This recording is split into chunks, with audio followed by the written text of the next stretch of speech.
Unlimited History. අපේ ජාතික කතාව.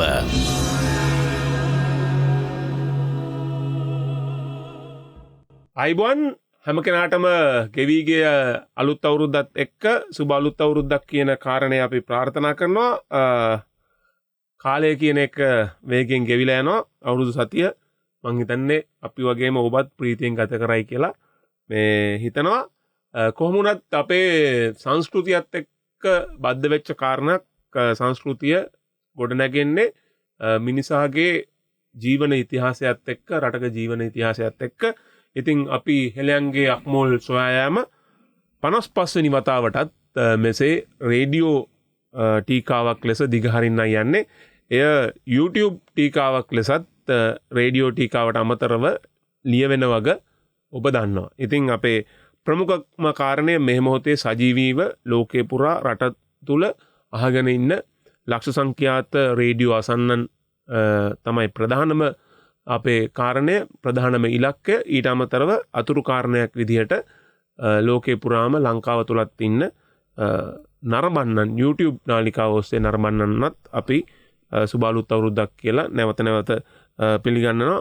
ඒකම අපි මහාචාර්යතුමාටත් සුබ අලුත් අවුරුද්දක් වේවා කියලා ප්‍රාර්ථනා කරනවා. අවුරුද්ද ගෙවලා දැන් සත්‍යයක් දැන් අද සඳුදා දවසට දවස් කීපයක් ගත වෙලා තිබුණත් සර්ටත් මං හිතන්නේ ආදරණීය රසිකයන්ට සුබ අලුත් අවුරුද්දක් වේවා කියන අවස්ථාවක් මේක. ඔව් සියලු දෙනාටම සුබ අලුත් අවුරුද්දක් වේවා. අවුරුද්ද පහ වුණත් සුබ අලුත් අවුරුද්දක් වේවා. මොකද සුබ කරගන්න ඕනේ ඉතුරු කොටසනේ. අවුරුද්දෙන් පස්සේ කාරණේ. ඔව් සියලු දෙනාටම සුබ අලුත් අවුරුද්දක් වේවා. මේ දැන් අපේ සංස්කෘතියෙන් අපේ ඉතිහාසය ගලවන්න බෑනේ. මේ දෙකම එකට තමයි යන්නේ. සමහර ලාවට අපි සංස්කෘතිය මොකක්ද කියලා කාගෙන් හරි ඇහුවොත් බොහෝ දෙනෙක් කියන්නේ ඉතිහාසයට සම්බන්ධ උත්තර. එච්චරටම අවියෝජනීයව අපි සම්බන්ධයි. මං හිතන්නේ බොහෝ දෙනෙක් අපිට අපේ වැඩසටහන පිළිබඳව අදහස් දක්වලා ඒ වගේ කාරණා ඉදිරිපත් කරලා තිබුණා. අපි ඔබට විටින් විට කිව්වා අපේ සීගිරිය පිළිබඳව අපි වැඩසටහන් 4ක් ගෙනාවා. හැබැයි දැන් සීගිරිය පිළිබඳව ඇසූ ප්‍රශ්න කන්දරාව විශේෂයෙන්ම අපි ඊළඟට අපි නවත්තපු තැනින් අපි සීගිරිය ගැන නැවත වැඩසටහන් මාලාවක් කරන්න බලාපොරොත්තු වෙනවා. වැඩසටහන් 4ට අමතරව. ඉතින් ඒ වැඩසටහනේදී ගෙන එන්න බලාපොරොත්තු වෙනවා. අද අපි සුපුරුදු විදිහටම අපි ඔබ දන්නවා අනුලා බිසවගෙන් අපි මේ කතා කරගෙන ආපු අනුරාධපුර යුගය ගැන කතා කරගෙන ආවා. අනුලා බිසව අසලින් අපි කතා කරගෙන ආපු කාරණා ටික නතර වෙලා තමයි අපි සීගිරි ගියේ. සීගිරි ගිහිල්ලා ඇවිල්ලා අපි ගිය සතියේ මේ ආර්ය සිංහලයෝ කියන කාරණය මොකක්ද කියලා සොයා බැලීමක යෙදුණා. දැන් අද මං හිතන්නේ අපි ආයේ අර රේකීයව යන ගමන් මාර්ගයට පිවිසෙන අවස්ථාව තියෙනවා. ඒක හින්දා මූලික වශයෙන්ම මේ අනුලා බිසව පිළිබඳව අනුලා බිසව කියලා කියන්නේ කාමදේනුවක්, රජවරු මරාගත්ත කෙනෙක් කියලා කීම පිළිබඳව අපි නමුත් අනුලා බිසව ගත කරපු ඒ දේශපාලන සහ ඒ ඓතිහාසික පරිසරයත් එක්ක මං හිතන්නේ ඒකට උත්තරයක් දුන්නා. මේ එක්කෙනෙක් අහලා තිබ්බා සර් මේ අනුලා බිසවගේ ඇත්තෙන් අයින් කළා අපි වෙන තැනක අනුලා බිසව අවුරුදු ගානකට පස්සේ තැන්පත් කරන්න යනවාද කියලා. ඒ කියන්නේ අනුලා බිසවගේ ඇත්ත තමයි මිනිස්සුන්ගේ ජන සමාජයේ තියෙන ජනකතා. හැබැයි මේ ඉතිහාසඥයෝ පුරාවිද්‍යාඥයෝ එකතු වෙලා වෙනස් අර්ථයක් අනුලා බිසවට දෙන්න හදනවාද මේ අවුරුදු ගානකට පස්සේ කියලා කෙනෙක් අහලා තිබ්බා. ඔව් ඒකට මෙහෙමයි උත්තර දෙන්න පුළුවන් වෙන්නේ. ජනමතකය හා ජනස්මරණය ගේන්න පුළුවන් යම් කිසි සම්ප්‍රදායක්. එතකොට අපි දන්නවා ජනතාව මේ අනුලා දේවිය ගැන යම් කිසි මතයක් අද සමාජයේ තියෙනවා නම් ඒක අනුලා දේවියගේ කාලේ ඉඳලා ජනයා අතර පැවතිලා අප එකක් නෙමෙයි. මොකද අපේ රට මුහුණ දුන්නු ආක්‍රමණ ඒ වගේ නොයෙක් අභියෝග දිහා බැලුවාම එහෙම ජනමතකයක් එක දිගට අරන් එන්න පුළුවන් කමක් නැහැ. එතකොට මේ අය ඒ ජනමතකයක් එහෙම තිබුණා නම් ඒ ජනමතකේ ඔක්කොම ගත්තේ අපිට පේන හැටියට විශ්ලේෂණවලදී මේ භික්ෂුන් වහන්සේලා ධර්ම දේශනා කරනකොට බණ කතා ඉතිහාස කතා කිව්වා. දැන් පාලි රසවාහිනිය සහස්සවත් උපකරණය වගේ පොත්වලින් කරුණු අරගෙන ධාතු වංශේ උනත් ඒ විදිහයි. ඒවේ සංග්‍රහ වෙලා තියෙන නොයෙකුත් විස්තර. එතකොට මේවා තමයි මහජනයා අතරට ආවේ. දැන් ථූප වංශයේ තිබෙන දුටුගැමුණු රජු පිළිබඳ විස්තර. ඒවා ඔක්කොම ජනයා ධර්මදේශනාවලට ඇවිල්ලා ඇහුවට පස්සේ මේ කතා වුන් මතක තියාගත්තා. ඒ හරහා තමයි වුන් මේ මතකයේ ඉස්සරහට අරගෙන ආවේ. එතකොට ජනතාව අතර තියෙන්නේ අර සම්මත ඉතිහාසය මගින් ඇති කරපු අදහස්ම තමයි තියෙන්නේ. ඊට අමතරව ඒ සම්මත ඉතිහාසයෙන් පරිබාහිරව නොයෙක් කෘතිවලට නොයෙක් කාලවලදී නොයෙක් කතා ඇතුළත් වෙලා තියෙනවා. ඒ කතා සමහර විට ජනයා විසින් ප්‍රතිනිෂ්පාදනය කරපු කතා වෙන්න පුළුවන්. ඉතින් මේවා මේ අදහස් ජනයා තුළ තිබිලා ජනමතකයේ හැටියට ගේනවා. ඊට පස්සේ ඉතිහාසඥයන් සහ පුරාවිද්‍යාඥයන්ගේ කාර්යය තමයි යම්කිසි ඉතිහාස කතාවක් තියෙනවා නම් ඒ ඉතිහාසයේ තිබෙන චරිත දෙස ඊටාම විවෘත මනසකින් බලලා ගෝලීය සහ කලාපීය තත්ත්ව විශ්ලේෂණයට ලක් කරලා ඒ චරිත එසේ හැසිරුණේ ඇයි කියන එක පිළිබඳව යම්කිසි අර්ථ නිරූපණයක් ඉදිරිපත් කිරීම. එතකොට දැන් විද්වතෙක් එහෙම කරන්න හදනකොට ශාස්ත්‍රඥයෙක් කවුරු හෝ වේවා එහෙම ඉතිහාසයේ දෙස විශ්ලේෂණාත්මකව බලලා යම්කිසි මතයක් අර්ථ නිරූපණයක් නිෂ්පාදනය කරන්න හදනකොට නෑ ඒක කරන්න එපා, ඒක විධි විරෝධී, මේ සමාජයේ තියෙන මත වෙනස් කරන්න හදන්න එපා කියලා කියනවා නම් ඒ සමාජයට කිසි දවසක ඉදිරියට යන්න පුළුවන් කමක් නැහැ. අපි ලෝකේ එහෙම හිතුවනම් එහෙම අපි තවමත් අර ඇට්ලස් යෝධයා විසින් පෘථුවිය උස්සගෙන ඉන්නවා කියන මතේ තමයි අපි ඉන්නේ. ඊට පස්සේ හුඟක් මත ලෝකේ වෙනස් වුණා. ඉතිහාසය පිළිබඳ තියෙන අර්ථ නිරූපණ වෙනස් වුණා. කාලයක් තිස්සේ ජේතවනාරාමයට අබේගිරිය කියලා කිව්වා. අබේගිරියට ජේතවනාරාමය කියලා කිව්වා. ඒතර මහාචාර්ය සෙනරත් පරණවිතාන නැහැ අබේගිරිය කියන්නේ මේ ස්තූපේ, ජේතවනය කියන්නේ මේ ස්තූපේ කියලා එතුමා විසින් පැහැදිලි කරලා දුන්නා. ඒතර ජනතාව කිව්වොත් එම නෑ අපි කාලයක් තිස්සේ වැන්දේ මේක ජේතවනාරාමය කියලා හිතාගෙන මේක තමයි ජේතවනාරාමය කියලා ඒ මතේ හිටියොත් මේක නිවැරදි නෑනේ. එතකොට විද්‍යාඥයින්ට, දාර්ශනිකයන්ට, චින්තකයන්ට, ශාස්ත්‍රඥයින්ගේ කාර්යභාරය තමයි ඒ ජනතාව බදු මුදල් ගෙවලා ඔවුන්ව නඩත්තු කරන්නේ ඒ රටේ ඉතිහාසය පිළිබඳව වෙන්න පුළුවන්, විද්‍යාව සම්බන්ධයෙන් වෙන්න පුළුවන්, භාෂාව සම්බන්ධයෙන් වෙන්න පුළුවන්. ඕනෑම ශික්ෂණයක් පිළිබඳව අර්ථ නිරූපණාත්මක, විශ්ලේෂණාත්මක තත්ත්‍ය දැනුමක් ගොඩනැගීමටයි ඒ අය සමාජයේ ගොඩනැගිලා තියෙන්නේ. ඒ අයගේ කාර්යභාරය. ඒ නිසා මේ මහජනයා මෙතෙක් දුරට පවත්වාගෙන ආපු මතය වෙනස් කරලා වෙන මතයක් හදන්න තියනවායි කියලා අනවශ්‍ය සමාජ බිහිතිකාවල් නිර්මාණය කිරීම කළ යුතු වන්නේ නැහැ. එහෙමනම් අපි නෑ ඒක සමාජයේ පවතින තත්වයක් නුවන්. දැන් අපි දන්නවා මේ චාල්ස් ඩාවින් තමන්ගේ පරිණාමවාදය පිළිබඳ මතය ඉදිරිපත් කරපු වෙලාවේ චාල්ස් ඩාවින්ගේ මේ මුහුණ ගෝරිල්ලෙකුට යොදලා මේ තාප්පවල පෝස්ටර්ස් ගහලා තිබුණා ගෞරවනීය ඔරන් හොටන් කියන අර්ථය දෙන හොනරබල් ඔරන් හොටන් කියලා පෝස්ටර් ගහලා තිබුණා. ඉතින් සමාජයක තියෙන මත වෙනස් කරන්න යන කෙනාට ඒක සුවපහසු කාරණයක් වෙන්නේ නැහැ. මතයක් වෙනස් කරන්න උවමනා වෙන්නේ ඒ පෞද්ගලික ලාභයකටවත් එහෙම නැත්නම් වෙන රැඩිකල් අදහසක් ස්ථාපනය කිරීමටවත් නෙමෙයි.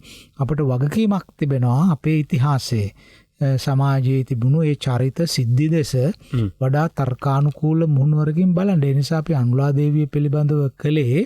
ඉතින් කාට හරි ඕනනම් අනුලාදේවිය ඔබ කියපු හැටියට ඊටාම කාමාසක්ත ගැහණියක් කියලා හිතන්න මේ රටේ පළවෙනි රජිනිය ගැන අපෙන් කිසිම බාධාවක් නැහැ.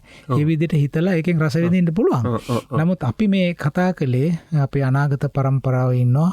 ඒ අය දැනගන්න ඕන. එතකොට අපි ඇගයුම් ස්ථාපනය කරන්න ඕන තත්ත්වවාදීව මේව දිහා බලලා. ඒ නිසා ඕනෑම කෙනෙකුට තමන්ගේ ඉතිහාසයේ භුක්ති විඳ ගැනීමේ අයිතිවාසිකමක් තියෙනවා. මේ වැඩසටහනෙන් ඒ අයිතිවාසිකම උල්ලංඝනය කරන්න කිසිම බාධාවක් ඇති කරන්නේ නැහැ. අපේ උවමනාව වෙලා තියෙන්නේ මේ වැඩසටහනේ අරමුණ වෙලා තියෙන ඉතා විවෘතව කාටත් සංවාද කළ හැකි මේ රටේ තත්ත්වයේ ඉතිහාසය පිළිබඳ යම්කිසි කතිකාවක් ගොඩනගන්න තනිමාවතක යන්නේ නැතුව හැකිතරම් විද්‍යාත්මක සාක්ෂි, විද්‍යාත්මක දාර්ශනික මතවාද සම්මිශ්‍රණය කරලා අපිට මේ ඉතිහාසයේ දෙස කොයි විදිහටද ප්‍රගතිශීලී ආකාරයට හා විද්‍යාත්මක ආකාරයට හැරිලා බලලා මේ චරිත එහෙම ස්ථාපනය කරන්නේ. එතකොට දැන් බොහෝ වෙලාවට අනුලා දේවිය ගැන ලියවී තිබෙන කියවිලි බැලුවාම ඒ මහාවංශයේ විසින් දක්වා තිබෙන විස්තරය මතනේ සියල්ලම පදනම් වෙලා තියෙන්නේ.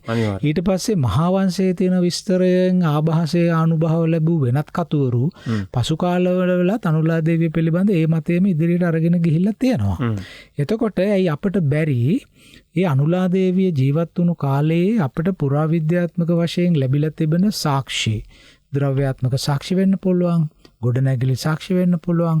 ඒ වගේම ඒ කාලය තුල දකුණු ආසියානු කලාපය තුල සිද්ධ වෙච්ච ගම්‍යතාවන් මොනවාද? දේශපාලන සමාජ ආර්ථික ගම්‍යතාවන් මොනවාද? ඊටත් පළලින් ගත්තොත් එහෙම ලෝකේ දැන් අපි දන්නවා ලෝක පද්ධතියක් ඇතුළත අපි ක්‍රියාත්මක වුණේ. මේ මධ්‍යධරණී ප්‍රදේශය අපිත් එක්ක හිටියා, චීනය අපිත් එක්ක හිටියා, අග්නිදිගාසියාව අපිත් එක්ක හිටියා. එතකොට මේ කලාපවල සිද්ධ වුණේ මොනවද? මේවා ඔක්කොම කල්පනා කරලා බලලා තමයි අපිට මේ ඓතිහාසික චරිත පිළිබඳව යම්කිසි ප්‍රාමාණික ඇගයීමක් කරන්න පුළුවන් වෙන්නේ. දැන් අද වුණත් අපිට ඔපෙක් සංවිධානයේ ඩොලර් එකකින් තෙල් නැග්ගොත් එහෙම අපිට සිද්ධ වෙන දේ අපි දන්නවනේ මොකද්ද කියන එක. ඒතර ජාත්‍යන්තරයේ යම්කිසි හෙළවීමකට ලක් වෙනකොට අපි පද්ධතියක් ඇතුළේ නේ ඉන්නේ.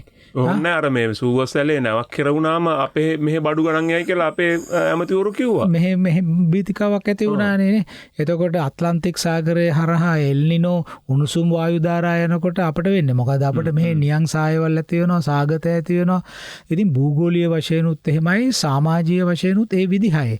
දැන් අපි දන්නවා දැන් අර පහුගිය මැද පෙරදිග ඉරාන යුද්ධ සමයේදී අපේ අහස් යාත්‍රා වෙන මාර්ගවලනේ පියාසර කළේ. සමහර අවස්ථාවල අහස් යාත්‍රා පැය ගණන් පරක් වුණා මේ අහස් යාත්‍රා තටාකා ගණන් වල. මොකද මේ යන්න බැරුව.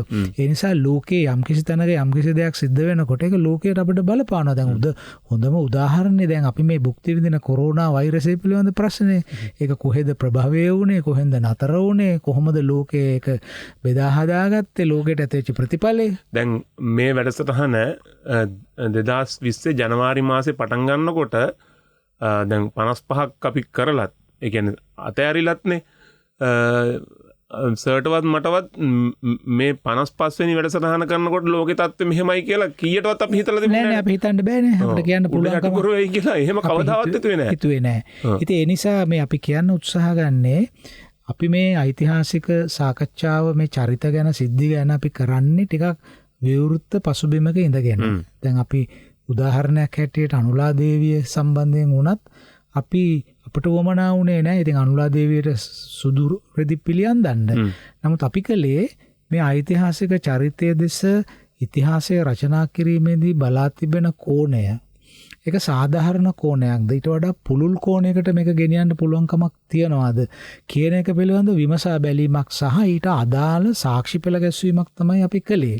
කරලා ඉතින් එසේ ඒ අනුලා දේවිය දෙස බලන කෝණය පුළුල් කරනකොට අනුලා දේවියගේ චරිතයට 아무තු ආලෝකයක් වැටලා ඇය වෙනස් ආකාරයකට පෙනෙන්න පටන් ගන්නවා. ඉතින් ඒ නිසා දෘෂ්ටිවාද කියන දේවල් අපි ඉන්න තැන උඩයි තීරණය වෙන්නේ. මොකද්ද අපිට පේන්නේ කියන එක. අපි දැන් මහානාම හාමුදුරුවෝ මහාවංශය රචනා කරන වෙලාවේ උන්වහන්සේත් රචනා කළේ අනුලා දේවිය ගැන අහපු කටකතා වලින් වෙන්න ඕනනේ. උන්වහන්සේ මහාවංශය රචනා කරේ 5 වෙනි සතවර්ෂයේ. අනුලා දේවිය හිටියේ ක්‍රිස්තු වර්ෂයේ ආරම්භයේදී. ඒතර සතවර්ෂ 4ක් තිස්සේ ඒ සිද්ධ වෙච්ච දේවල් උන්වහන්සේට හැබැයින් අත්දකින්න බෑනේ. උන්වහන්සේ පුරාණ සම්ප්‍රදායකින් අර පුරාණෙහි කතාපෝසෝ කියලා කියනවනේ කතෝපෝසෝ. ඒ පුරාණෙහි කරන ලද දේවල් වලින් තමයි උන්වහන්සේ තයාභාෂය ගත්තේ. ඒතර කාලෙන් කාලෙට මේ චරිත ගැන තියෙන අදහස් ප්‍රතිනිර්මාණය වෙන්න පුළුවන්. කාලයකට හොඳ චරිත, කාලයකට නරක චරිත වෙනවා, කාලයකට නරක චරිත, කාලයකට හොඳ චරිත වෙනවා. එතකොට කාලීන වශයෙන් අත්දකින සමාජ අධ්‍යක්ීම්, නිෂ්පාදන ක්‍රමය, නිෂ්පාදනය බෙදා හැදා ගැනීම, ආර්ථික වරප්‍රසාද මේවා ඔස්සේ අපේ දෘෂ්ටිවාද වෙනස් කරනවානේ. ඒ දෘෂ්ටිවාද වෙනස් කරනකොට ඓතිහාසික චරිත දිහා බලන කෝණත් වෙනස් වෙලා සංග්‍රහ වෙන්න පුළුවන්.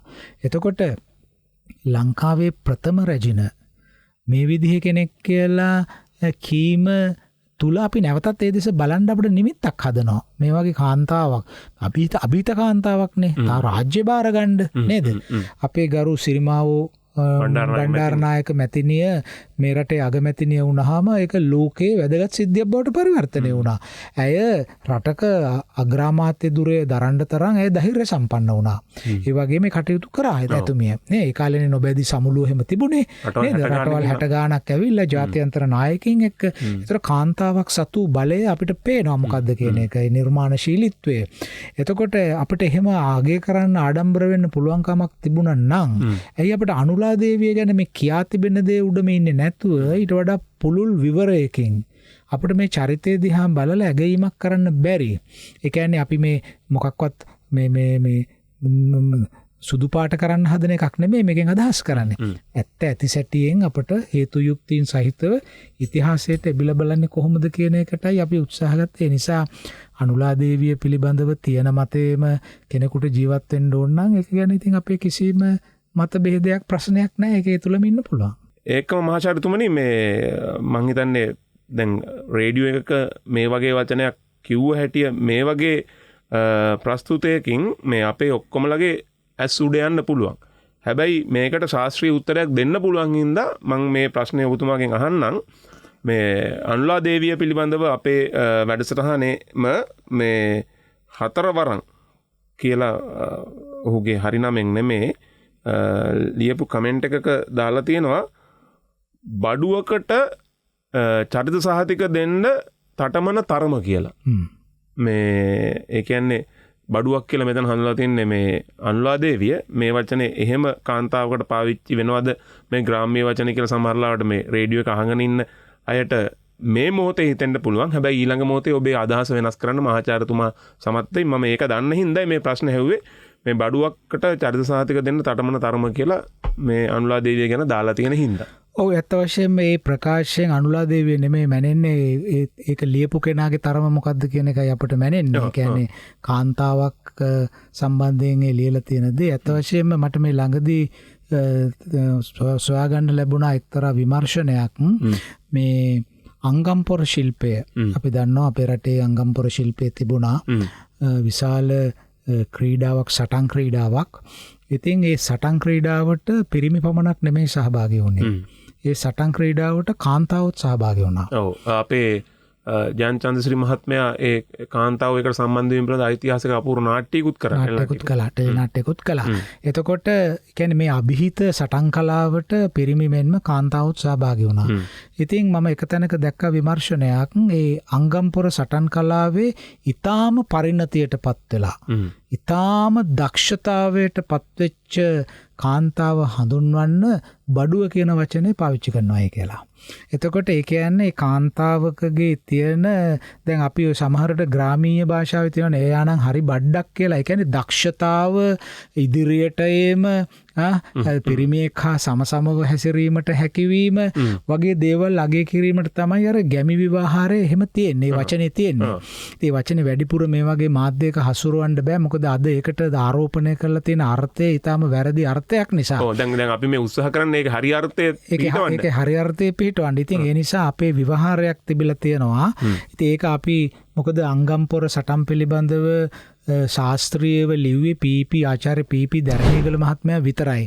නමුත් ඒ මහත්මයා කිසිම තැනක මේක සඳහන් කළා නැහැ. නමුත් මට වෙනත් මූලාශ්‍රයකින් දැනගන්න ලැබුණේ මගේ මූලාශ්‍රය අපි ලබන වැඩසටහනේදී ඔබ මේ අනපේක්ෂිතව මේක ඉදිරිපත් කරපු නිසා මට ඒක හරියට මේ වෙලාවේ කියන්න බැරි. නමුත් අපි ලබන වැඩසටහනේදී නිශ්චිතවම අපි මූලාශ්‍රය ඉදිරිපත් කරමු.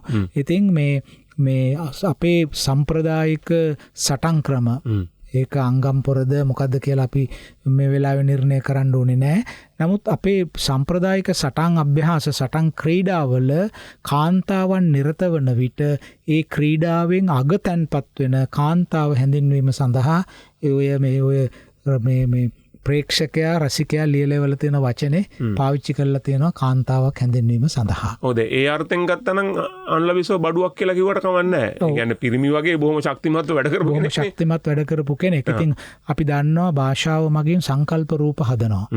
ඉතින් අද ඒ වචනය ඒ වචනේ හැදෙන්නේ බහණ්ඩ කියන වචනයෙන්නේ. බහණ්ඩ කියන සංස්කෘතික වචනයෙන් හැදෙන්නේ. එතකොට ඒ කියන්නේ මේ බහණ්ඩයක් අපට ඕන පරිදි හසුරවන්න පුළුවන්නේ. අපිට පාවිච්චි කරලා ඉවර දාන්නත් පුළුවන්. අය පාවිච්චි කරලා ඉවත දාන්නත් පුළුවන්, පොළවේ ගහන්නත් පුළුවන්, ඔළුවේ පළඳින්නත් පුළුවන්, අතේ පළඳින්නත් පුළුවන්. ඉතින් ඒ නිසා භාණ්ඩ කියන වචනයෙන් මේ නූතනයේ හදාගත්ත මට හිතෙන්නේ අශීලාචාර වචනයක් තමයි කාන්තාවන් හඳුන්වන්න ඒ පාවිච්චි කරන වචනය. නමුත් අපේ සම්ප්‍රදාය තුල ඒ වචනේ පාවිච්චි කරලා තියෙන්නේ ඔය මම කියපු විදිහට අංගම්පොර කලාවේ ඊටාම දක්ෂතා පෙන්වන කාන්තාව හැඳින්වීම සඳහා. ඔව් ඒකම මම මේ අතුරු ප්‍රශ්නයක් දැන් මේ අනුලා බිසෝගෙන් පස්සේ අපිට මතකයි මේ අන්තපුර ලංකාවේ අන්තපුර තිබුණාද පිටරට අන්තපුර හඳුන්වන මට්ටමේ අන්තපුර තිබුණාද කියලා අපි වැඩසටහනක් කරා. ඒක බොහෝ දෙනෙක් අන්තපුර කියන කාරණේ දැනගත්ත අපේ ඒ වැඩසටහනෙන් වැඩසටහන් 2-3කට කලින් අපි ඒක කළේ.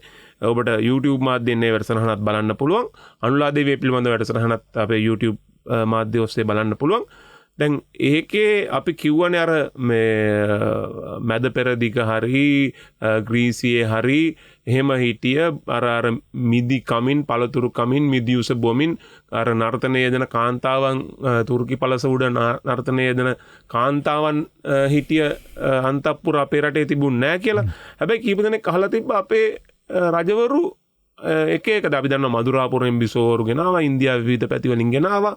එහෙම බිසෝවරු එක්රැස් කරා නේද කියලා. නෑ ඉතින් එක්රැස් කිරීමක් කියලා එකක් පෙනෙන්නේ නෑනේ. දැන් රජ කෙනෙක් මදුරාපුරයෙන් බිසවක් ගෙනහම ඉතින් එතුමා මොකද අපේ රටේ සිරිතක් තිබුණානේ, අපේ රටේ පිළිගැනීමක් තිබුණා මේ ආර්ය සම්භවයක් තියෙන කාන්තාව පාව ගන්න ඕනේ කියලා අපේ රජවරුන්ගේ කියන්නේ රාජ්‍යත්වයට නීත්‍යානුකූල භාවයක් ලැබෙන්න නම් අභිෂේක බිසවක් ඉන්න ඕනනේ. ඒතර අභිෂේක කරනවා කියලා කියන්නේ නීතිගත කරනවා කියන එකනේ.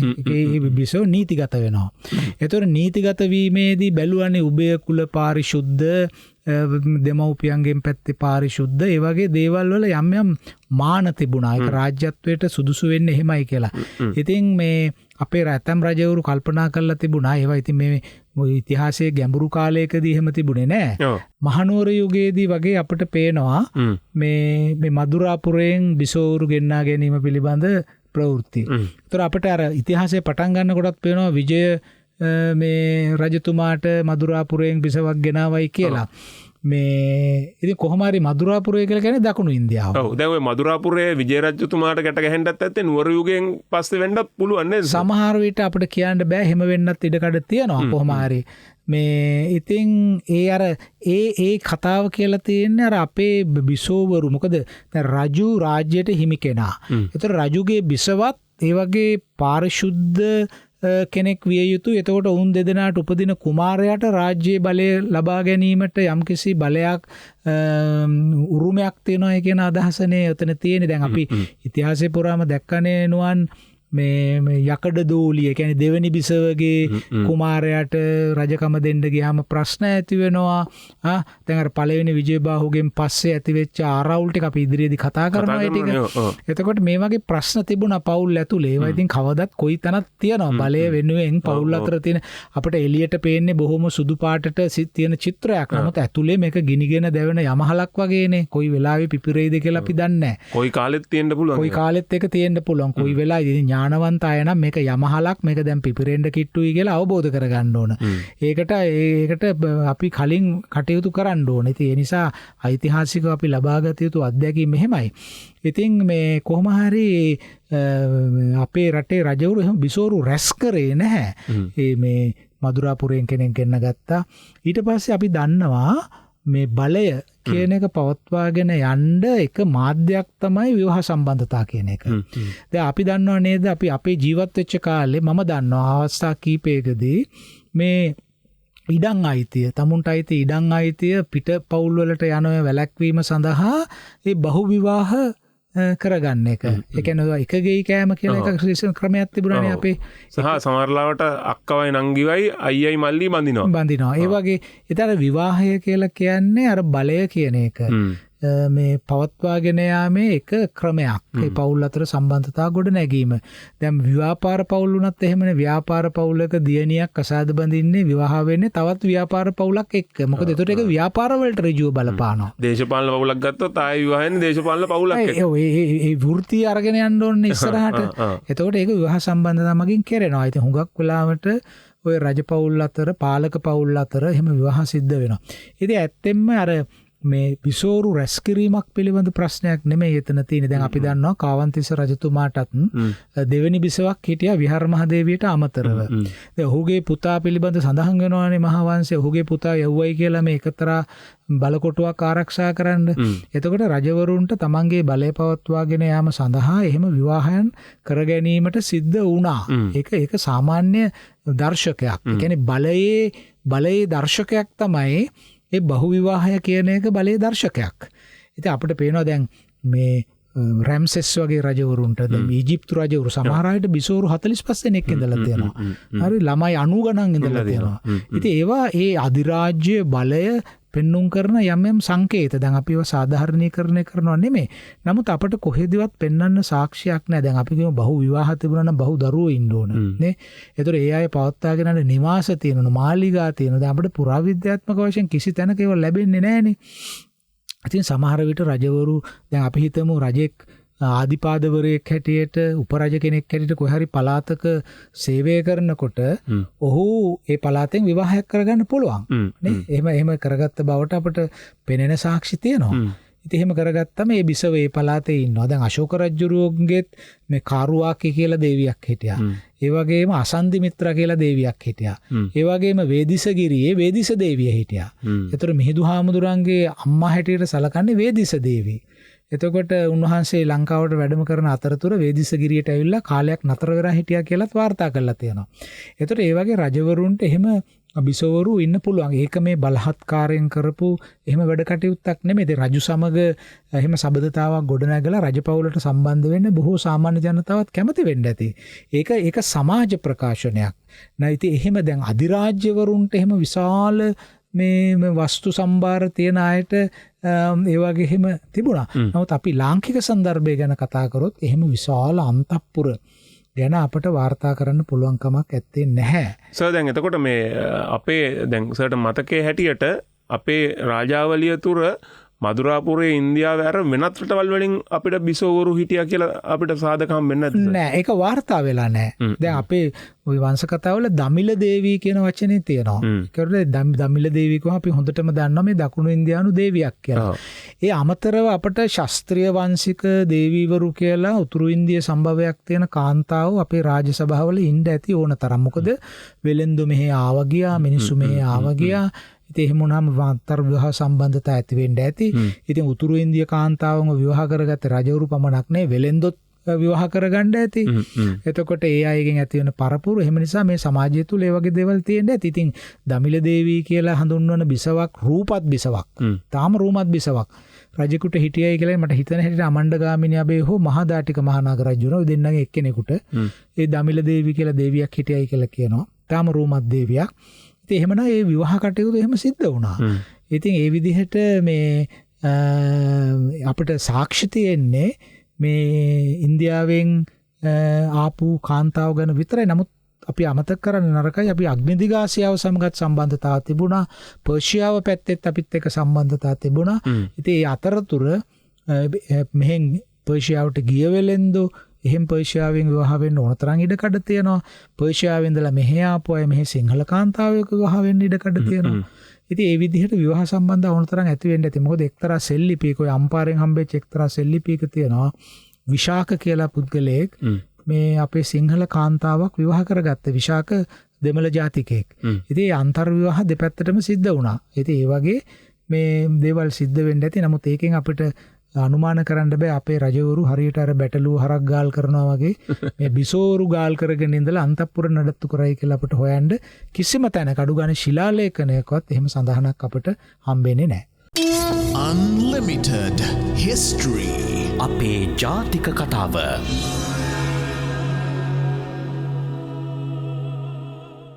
යලිත් අපි අපේ අන්ලිමිටඩ් හිස්ටරි වැඩසටහනට පිවිසමු. ඔබට මතක් කරන්න අපේ දුරකථන අංකය 0112536363 ඔබ Facebook පරිහරණය කරනවා නම් Facebook අඩවියට පිවිසලා අපේ net fm Facebook අඩවියට පිවිසලා ඔබට පුළුවන් ඉහළින්ම දැන් මේ මොහොතේ පළවෙන අන්ලිමිටඩ් හිස්ටරි බැනරේ යටින් කමෙන්ට් එකක් විදිහට ඔබේ ප්‍රශ්න යොමු කරන්න.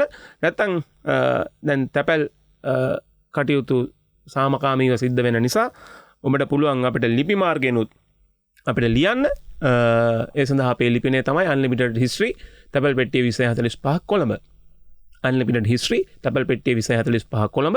නැත්නම් මහාචාර්ය රාජ් සෝමදේව net fm තැපැල් පෙට්ටිය 245 කොළඹ කියලා ලිව්වත් අපිට මහාචාර්යතුමාටත් ඒ ලැබෙන අදහස් ඔබේ ප්‍රශ්න යොමු කරන්න හැකියාව තියෙනවා. අපිව YouTube ඔස්සේ නරඹන කෙනෙක් නම් කමෙන්ට් එකක් විදිහටත් පුළුවන්. එහෙමත් නැත්නම් එතනින් එහාටත් ඔබත් අපිත් එක්ක සම්බන්ධතාව පවත්වන්න. බොහෝ දෙනෙක් අපි උදව් ඉල්ලුවාම උදව් කරන්න කීප දෙනෙක්ම ඉදිරිපත් වුණා. ඉතින් ඒ අයටත් ඊමේල් වලින් අපිව සම්බන්ධ කරගන්න ඕන නම් YouTube වැඩසටහනේ ඩිස්ක්‍රිප්ෂන් එකේ අපේ ඊමේල් ලිපින සහ අනිකුත් සම්බන්ධතාවයන් ගොඩනගාගත හැකි මාර්ගයන් අපි සඳහන් කරලා තියෙනවා. අපි වැඩසටහනට එමු. අද අපිට ආයේ පාරට ඇවිල්ලා අපි අනිවාර්ය පදාසයක් පව් කරගෙන අපි ආයෙත් අපේ අර රේකීය මාර්ගයට පිවිසෙන්න යන්නේ සර්. ඔය ඇත්තටම අපි අපේ සාකච්ඡාව නතර කරේ දැන් සති ගණනාවකට උඩදී අනුලා දේවිය පිළිබඳ සාකච්ඡාවෙන්. ඊට පස්සේ අපි කෙලින්ම ආවනේ සීගිරියට නේද? සීගිරියට සති 4යි ආර්යෝ ගැන කතා කරන්න සතියයි සති 5යි සති 5ක් කියන්නේ මාසයකටත් වැඩි කාලයකට තමයි අපි නතර කරේ. නතර කළේ. ඉතින් ඇත්තෙන්ම අපි 49 වෙනි වැඩසටහනෙන් පස්සේ අපි අනුලා දේවිය පිළිබඳව කතා කරන්න පටන් ගත්තේ. ඉතින් අනුලා දේවියගේ එතුමිය රාජ්‍ය පාලනයට සම්බන්ධ වෙන කාලය ක්‍රිස්තු වර්ෂයෙන් පළවෙනි සතවර්ෂය.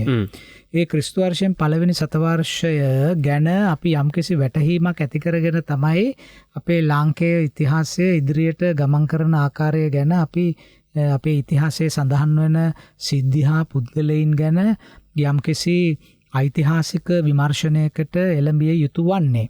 අපි දන්නවා පළවෙනි සතවර්ෂය ක්‍රිස්තු වර්ෂය, ක්‍රිස්තු වර්ෂෝදය, එහෙම නැත්නම් ක්‍රිස්තු වර්ෂයෙන් පළවෙනි සතවර්ෂය ලෝකේ විශාල වෙනස්කම් ඇති කරපු කාල පරිච්ඡේදයක් හැටියටයි ලෝක ඉතිහාසය තුල සැලකෙන්නේ. අපි දන්නවා විශේෂයෙන්ම ක්‍රිස්තියානි ධර්මය ක්‍රිස්තුස් වහන්සේගේ පහළවීම සහ ක්‍රිස්තියානි ආගම පහළවීම ක්‍රිස්තු වර්ෂයෙන් පළවෙනි සතවර්ෂයේදී සිද්ධ වෙන සිද්ධියක්. ඒ වගේම අපි ගත්තොත් චීනයේ ඉතාම ප්‍රබල හං රාජ්‍ය පෙළපත චීනයේ දෙවැනි ප්‍රබලම රාජ්‍ය පෙළපත හැටියට සලකන හං රාජ්‍ය පෙළපත ආරම්භ වෙන්නේ මේ කාලය තුල. ඒ වගේම අපේ බුදුදහම චීනයට ප්‍රවේශ වෙන්නේ ක්‍රිස්තු වර්ෂයෙන් පළවෙනි සතවර්ෂයේ. එතකොට මේ සිද්ධි අපි දන්නවා බුදුදහමලා ඉන්දියාවේ චීනයට ගියේ මේ හං රාජ පෙළපත කාලේ හං මින් ඩි කියන අධිරාජයාගේ කාල පරිච්ඡේදයේ තමයි බුදුදහම චීනයට ගියේ. එතකොට මේ සිද්ධි දිහා බලනකොට අපිට පේනවා නිකන් ලෝක ව්‍යාප්ත කියන්නේ මුළු ලෝකයේම එකට හා වෙන විදිහේ ගම්‍යතාවක් ක්‍රිස්තු වර්ෂ පළවෙනි සතවර්ෂයේදී සිද්ධ වෙනවා.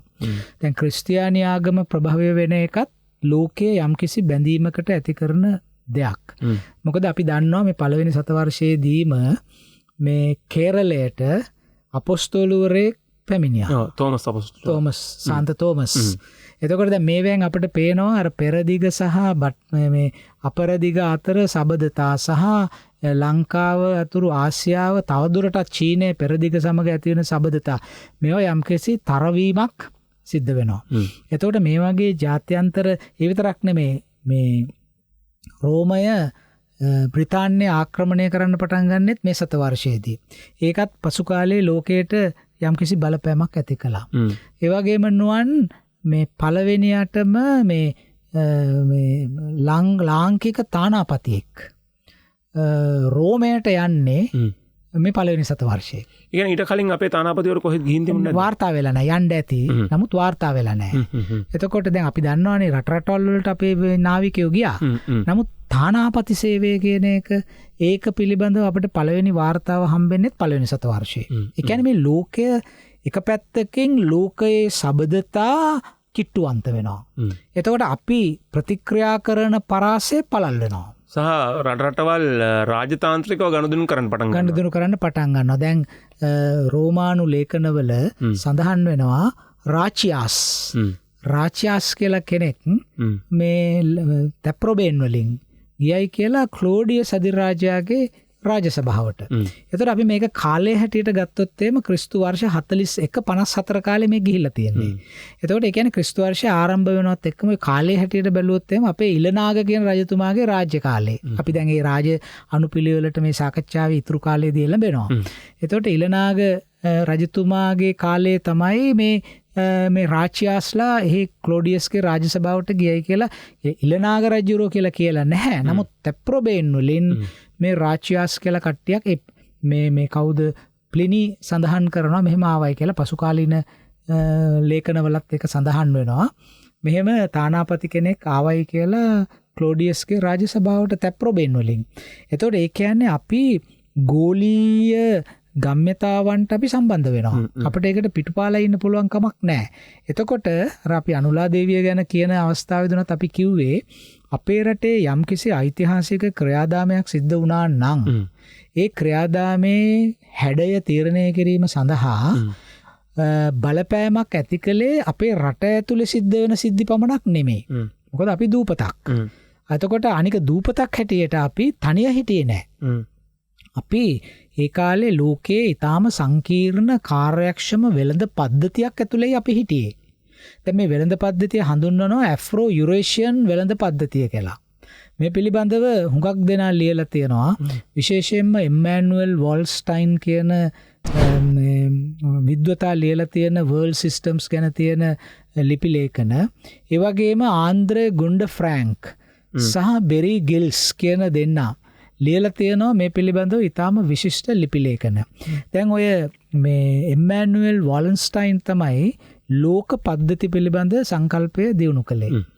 දැන් ඔහු කතා කරේ හුඟක් මෑත කාලේ. ඔහු 16 වෙනි සතවර්ෂයේ ඉඳලා 19 වෙනි සතවර්ෂය දක්වා තමයි වැඩිපුරම අවධානය යොමු කළේ. ඒ කියන්නේ නුවන් ලෝකයේ ක්‍රියාත්මක වෙන්නේ එක පද්ධතියක් හැටියටයි කියන එක. ඒකට මූලික වුණේ වෙළඳාම සහ ඒ සම්පත් හෝමාරු වීම.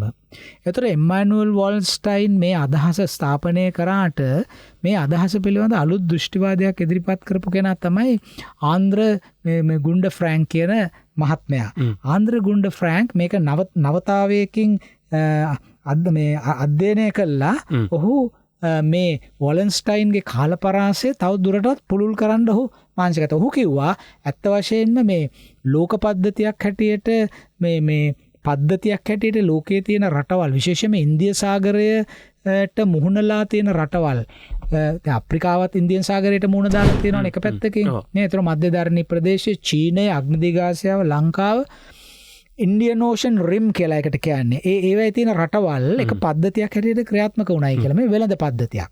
වෙළඳ මාර්ග ඔක්කොම දියුණුනේ හරහා. එතකොට ආන්ද්‍රේ ගුන්ඩ ෆ්‍රැන්ක් කියනවා මේ අඩුමතරමේ ක්‍රිස්තු පූර්ව 5000 ඉඳලවත් මේ පද්ධතිය ක්‍රියාත්මක වෙන්න පටන් ගත්තයි කියලා. ඒක පරිමාණ කීපයක් තියෙනවා. පරිමාණ කීපයකට මේක ක්‍රියාත්මක වෙන්න පටන් ගත්තයි කියලා. එතකොට අපිට පේනවා මේ ක්‍රිස්තු වර්ෂයෙන් පළවෙනි සතවර්ෂය කියලා කියන්නේ අපි මේ ඇෆ්‍රෝ යුරේසියානු පද්ධතිය ක්‍රියාත්මක වෙනකොට අපට සිද්ධ වුණා මේ කාලේ ලෝකයේ සිද්ධ වෙච්ච වැදගත් ක්‍රියාවලීන්ට සිද්ධීන්ට යම්කිසි ආකාරයකට ප්‍රතිචාරයක් දක්වන්න. එහෙමනම් පළවෙනි සතවර්ෂය ඇතුළත සිද්ධ වෙච්ච සියලුම සිද්ධීන් සහ ඒ චරිත හැසිරෙච්ච හැටි. අපි රජවරු ගැන කතා කරනවා. රජවරු වෙන්න පුළුවන්. අපේ පන්සල වෙන්න පුළුවන්. බෞද්ධාරාම වෙන්න පුළුවන්. මේවා හැසිරිච්ච ආකාරය අපි කොහොමද සමාන්තරගතව බලන්නේ ලෝකයේ සිද්ධ වෙච්ච දේවල් එක්ක අපි කොහොමද මේක සමාන්තරගත කරන්නේ කියන එක. දැන් මේක අහන කෙනෙකුට හිතන්න පුළුවන් නුවන් ඉතින් එහෙම ඕනද අපි සමාන්තරගත කරගන්න නේද?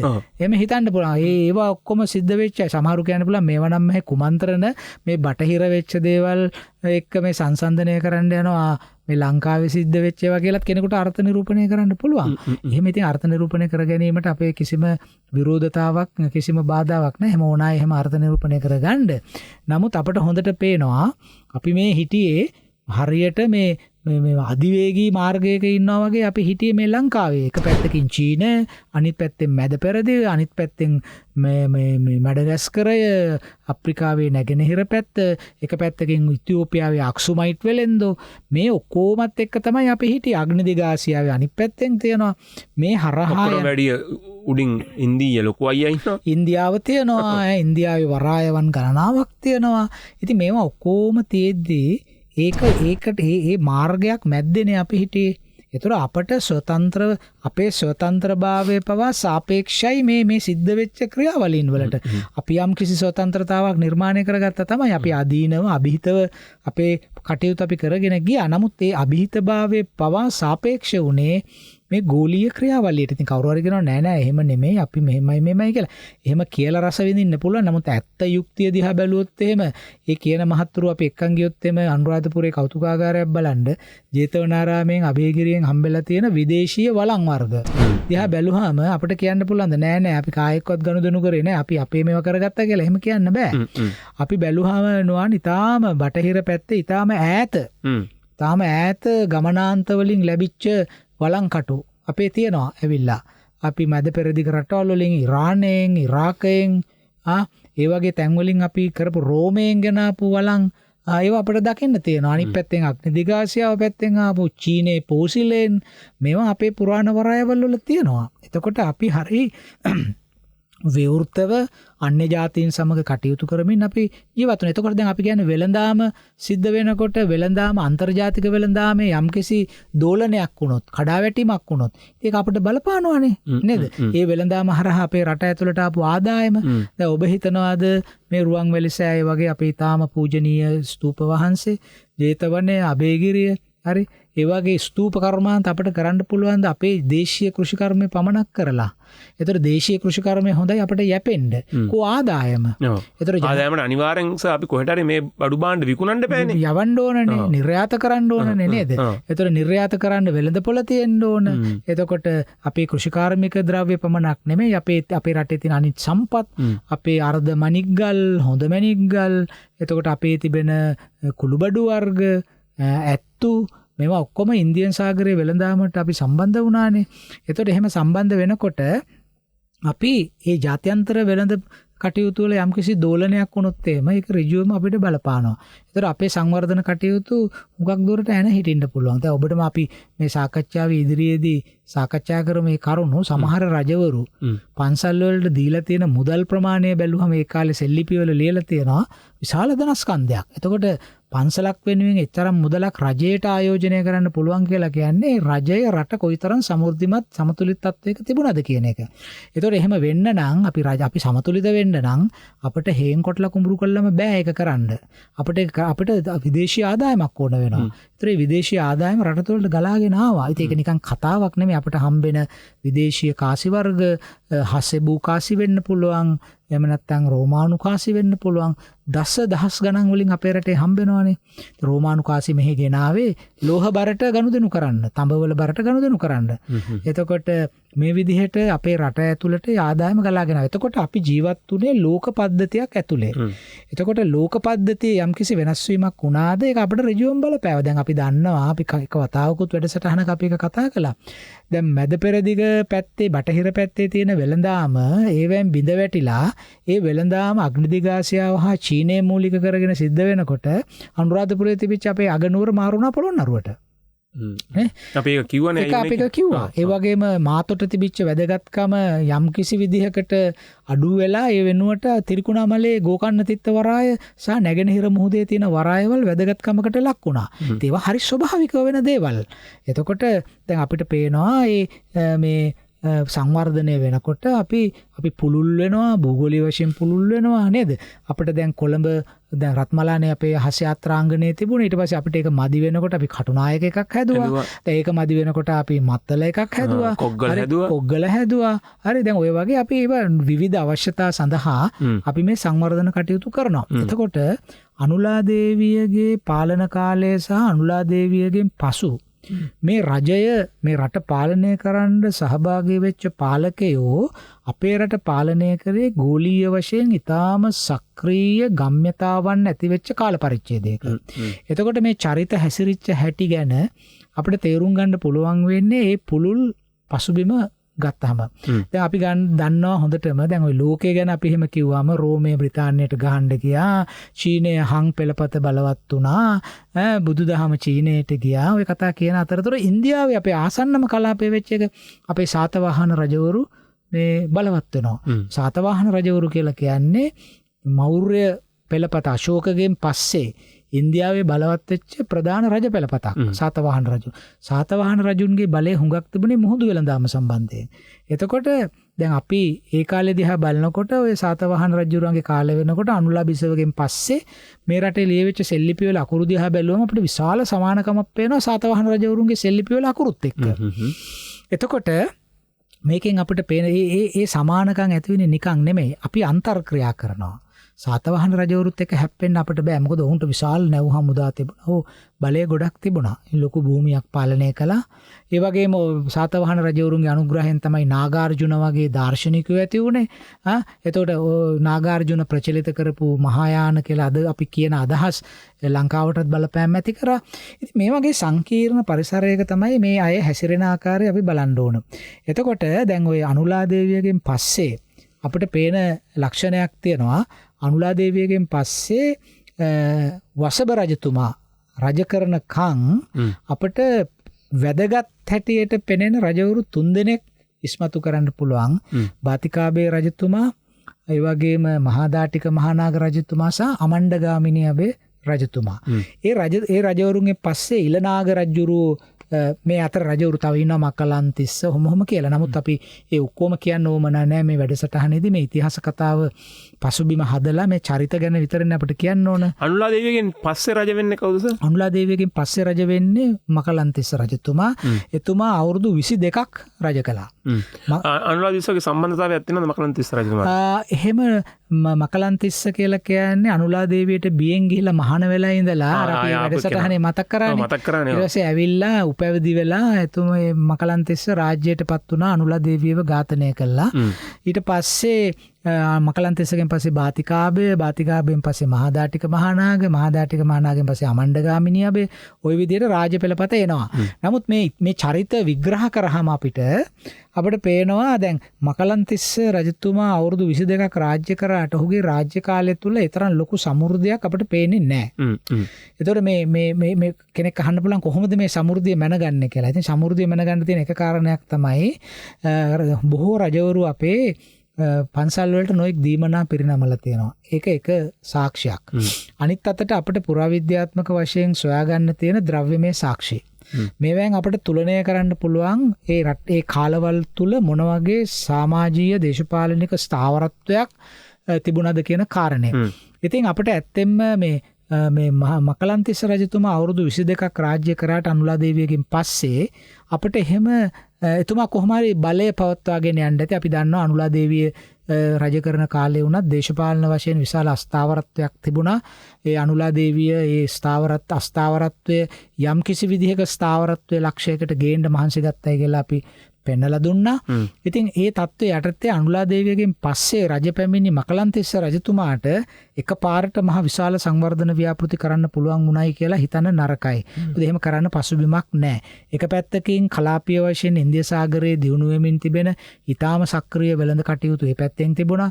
අනිත් පැත්තෙන් ලංකාවේ විශේෂයෙන් මාතොට වරාය වගේ අන්තර්ජාතික වරායක බලය හිමි කරගන්න දකුණු ඉන්දිය වෙළඳුන්ගේ තිබිච්ච නිරන්තර කැමැත්ත නිරන්තර ගැටුම් අභියෝග ඒව කළමනාකරණය කරන්න සිද්ධ වුණා. මේ වගේ හුඟක් පසුබිමක් මැද්දේ මම හිතන්නේ මකලන්තිස්ස රජතුමාට ඒ තරම් ලොකු වැඩ කොටසක් රටේ කරනවා වෙනුවට තිබිච්ච තත්ත්වය ප්‍රතිස්ථාපනය කිරීම වගේ දේවල් තමයි කරන්න වෙන්නේ. නමුත් ඔහුගේ රාජ්‍ය කාලය සාමකාමී බව පෙනෙනවා. මොකද ඔහුට අවුරුදු 22ක කාලයක් රාජ්‍ය කරන්න පුළුවන් වීමෙන් අවුරුදු 22ක් කියන්නේ සුළුපටු කාලයක් නෙමෙයි. ඒ කාලය තුල ඊට පස්සේ රාජ්‍ය ප්‍රාප්ත වෙන බාතිකාබේ රජතුමා අවුරුදු 28ක් රාජ්‍ය කරනවා. ඊට පස්සේ. ඒතර ඒකෙන් අපිට පේන දෙයක් තමයි නැවත මකලන්තිස්ස රජතුමාගෙන් පස්සේ අපේ රට යම්කිසි සමතුලිත තත්වයකට පරිවර්තනය වෙනවා අර අනුලා දේවියගෙන් පස්සේ. මකලන්තිස්ස රජතුමාත් මේ ඊට කලින් රජ පෙළපත් වලින් ආපු සම්බන්ධතාවයක් තියෙනවා. ඌට රාජ්‍යයට උරුමකම් තියෙන කෙනෙක්. රාජ්‍යයට උරුමකම් තිබෙන කෙනෙක්. ඉතින් ඇත්තෙම මේ රාජ්‍යයට උරුමකම් තිබෙන නිසා වෙන්න පුළුවන් ඔහු ගියෙත් මහාන වෙන්න ගිහිල්ලා ඊට පස්සේ ඇවිල්ලා ඒ කියන්නේ අනුලා දේවියට බියෙන් ගියයි කියලා මහාවංශය සඳහන් කරන්නේ. නමුත් සමහර විට දේශපාලනික වශයෙන් උපාය මාර්ගික කටයුත්තක් වෙන්න ඇති ඒ කරන්න ඇත්තේ. සමහර විට ශික්ෂණයක් ලබාගෙන හුඟක් වෙලාවට මහාන වීමෙන් ලැබෙන ශික්ෂණ අපි දන්න ධාතුසේන රජතුමාට එහෙම කරයි කියලා. එතකොට මේ ඒ මකලන්තිස්ස සහ බාතිකාබේ රජවරු අවුරුදු 20කට වැඩිය රජ කළා. මකලන්තිස්ස 22යි බාතිකාබේ 28යි. එතකොට සමහරවිට දැන් බාතිකාබේ රජතුමා එන්නේ ඉස්සෙල්ලා මකලන්තිස්ස රජතුමා ඔහුගෙන් රාජ්‍ය සංක්‍රමණය වෙන්නේ කොහොමද? ඒ කියන්නේ ඝාතනය වීමක් නෑ එහෙම එකක් නෙමෙයි. ඒ කියන්නේ අභාවයෙන් තමයි ඇවෑමෙන් තමයි ඇවෑමෙන් එනවා. ඇවෑමෙන් එනවා. ඒ ඝාතන ක්‍රියාවලිනුත් තිබුණා. ඒක ඉස්සරහට එනවා ඝාතනය වෙන අවස්ථා. එතකොට මේ දැන් උදාහරණයක් හැටියට අමණ්ඩගාමිනියාබේගේ මල්ලි තමයි කණි රජානුතිස්ස. කණි රජානුතිස්ස අමණ්ඩගාමිනියාබේ රජුව මැරුවා. මරලා තමයි රාජ්‍ය ගත්තේ. මොකද අමණ්ඩගාමිනියාබේ රජුව ඊටාම හොඳ භක්තිවන්ත පන්සල් වලට උදව් කරපු සංවර්ධන කටයුතු වලට හුඟක් දායක වෙච්ච රජෙක්. නමුත් අනුලාභිසෝගෙන් රාජ්‍ය මේ මකලන්තිස්සට රාජ්‍ය ලැබෙන්නෙත් මකලන්තිස්ස අනුලා දේවිය ඝාතනය කළා. එතකොට ඝාතනයක් තිබුණා. එතකොට බලය වෙනුවෙන් ඝාතන, කුමන්ත්‍රණ, පාවාදීම් අර දේශපාලනයේ එළියට පේන සුදු පිරුවටේට යටින් ඒක හැබැයි අවුරුදු 22ක් එතුමා රාජ්‍ය යම්කිසි ආකාරයකට පාලනය කරගෙන ගියා. පාලනය කරන්න පුළුවන් වුණා කියලා කියන්නේ අනුලා දේවියගෙන් පසුව ඔහු රාජ්‍ය අත්පත් කරගත්තම අපිට පේන ආකාරයට මකලන්තිස්ස රජතුමාට පුළුවන් වුණා අර සමාජයේ තිබිච්ච මේ නොසන්සුන්කාරී භාවය දේශපාලනික වශයෙන් ස්ථාවරත්වයකට ගේන්න. ඒ නිසා තමයි ඔහුට දශක 2කට මදක් වැඩි කාලයක් පාලනය ගෙන යන්න පුළුවන් වුණේ සහ ජනතාව ඔහුට විරුද්ධව කැරලි ඇති කරේ නැති බව පෙනෙනවා. ඒ වගේම ඉන්දීය දකුණු ඉන්දියාවෙන් අපිට තිබිච්ච තර්ජනත් මේ කාලෙදී මුදුන්පත් වෙන බවක් අපිට පෙනෙන්නේ නැහැ. ඒ නිසා මකලන්තිස්ස අධ්‍යයනය කරන්න ඇති අනුලා දේවියගේ කාලේ සිද්ධ හුඟක් දේවල් සහ ඔහු පැවිදි භූමියට ඇතුල් වෙලා ආපු නිසා ඔහුට යම්කිසි ශික්ෂණයක් තියෙන්න ඇති.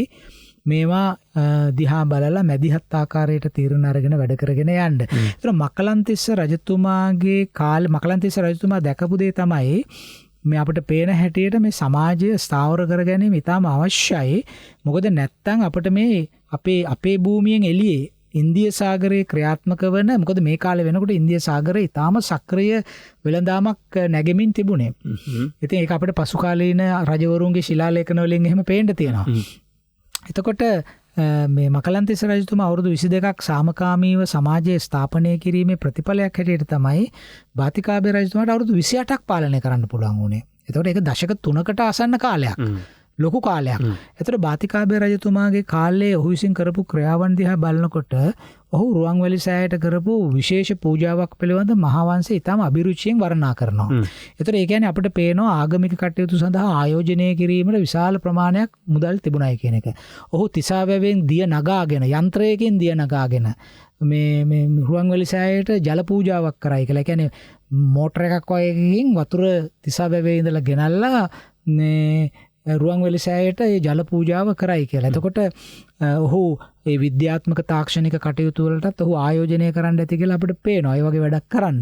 ඒතර සමාජයේ යම්කිසි ආකාරයකට මේ සන්තුලනය කරලා ඉදිරියට ගියා. නමුත් ඔහුගෙන් පස්සේ බාතිකාබේ රජතුමාගෙන් පස්සේ රාජ්‍යයට පත් වෙන්නේ මහාදාටික මහානාග රජතුමා. මහාදාටික මහානාග රජතුමා අවුරුදු 12ක වගේ කාලයක් තමයි රාජ්‍ය පාලනය කරගෙන යන්නේ. එතකොට මහාදාටික මහානාග රජතුමාගේ කාලයේ ඔහු විසින් කරන ඔහුත් බොහොම මේ බුදුදහමට හිතවත් වෙච්ච බොහොම භක්තිමත් රජ කෙනෙක්. ඔහු හොඳ රජ කෙනෙක්. ඔහු අවුරුදු 12ක් රාජ්‍ය පාලනය කරා. ඉතින් මේ රජවරුන්ගේ පාලනය අපි දන්න දෙයක් තමයි අපේ අත්දැකීම තමයි ඉතිහාසයෙන් කිසියම් දීර්ඝ සාමකාමී කාල පරිච්ඡේදයක් ආවොත් එහෙම ආපහු සමාජයේ අස්ථාවර තත්ත්වයට යනවා. ඔව් අරස කිව්වේ අවුරුදු 500ට අපේ රටේ මේ රිද්මය හඳුනගන්න පුළුවන් කියලා මේ ඓතිහාසික සිද්ධි විශ්ලේෂණය කරොත් එතකොට සමෘද්ධිමත් කාලයක් ආපු ගමන් දැන් අපි දන්නවා විජයබාහු රජුරෝ අර චෝල පාලනය බිඳවට්ටලා පළවෙනි විජයබාහු රජතුමා රට එක්සේසත් කරලා සාමකාමී තත්ත්වයකට ගොඩ නැගුවා. ඊට පස්සේ බලයට ආපු පළවෙනි පරාක්‍රම බහු රජුරවන්ට අර සමෘද්ධිය කියන එක ගේන්න පුළුවන් වුණේ අර හදපු අත්තිවාරම උඩ ඉඳගෙන බලයට නොයෙක් මේ ගැටුම් තිබුණා. නමුත් පරාක්‍රම බහු රජුරන්ට ඒක කරගෙන යන්න පුළුවන් වුණා. නමුත් ඊට පස්සේ අපිට පේනවා නිශ්ශංකමල්ල රජුරන්ගේ කාලේ එනකොට ආයෙත් අර තිබිච්ච රූපය වෙනස් වෙලා ආකෘතිය වෙනස් වෙලා වෙන තත්වයකට පරිවර්තනය වෙලා ඉතින් නිශ්ශංකමල්ලගෙන් පස්සේ ආපහු අර තත්ත්වය පහළට යන ගතියක් පේනවා. ඉතින් ඒක ඉතිහාසයේ තියෙන රිද්ම රටාව ඒක තමයි. දැන් ඔය ප්‍රංශ ජාතික ඉතිහාසඥයෙක් ඉන්නවා ලෝක ප්‍රකට ෆර්නඩ් බ්‍රව්ඩෙල් පෙන්නලා තියෙනවා ඉතිහාසයේ තියෙන රිද්ම රටා 3 ආකාරයක්. සමහර රිද්ම ඉතා කෙටි කාලීන රිද්ම ඒවා අපිට ජීවිත කාලය තුල දකින්න පුළුවන්. සමහර ඒවා මැදි මට්ටමේ ඒවා සාමාන්‍ය ඒවා අවුරුදු 100ක් 150ක් අතර වෙන්නේ අපිට එකක් දැක්කම අනික දකින්න බෑ.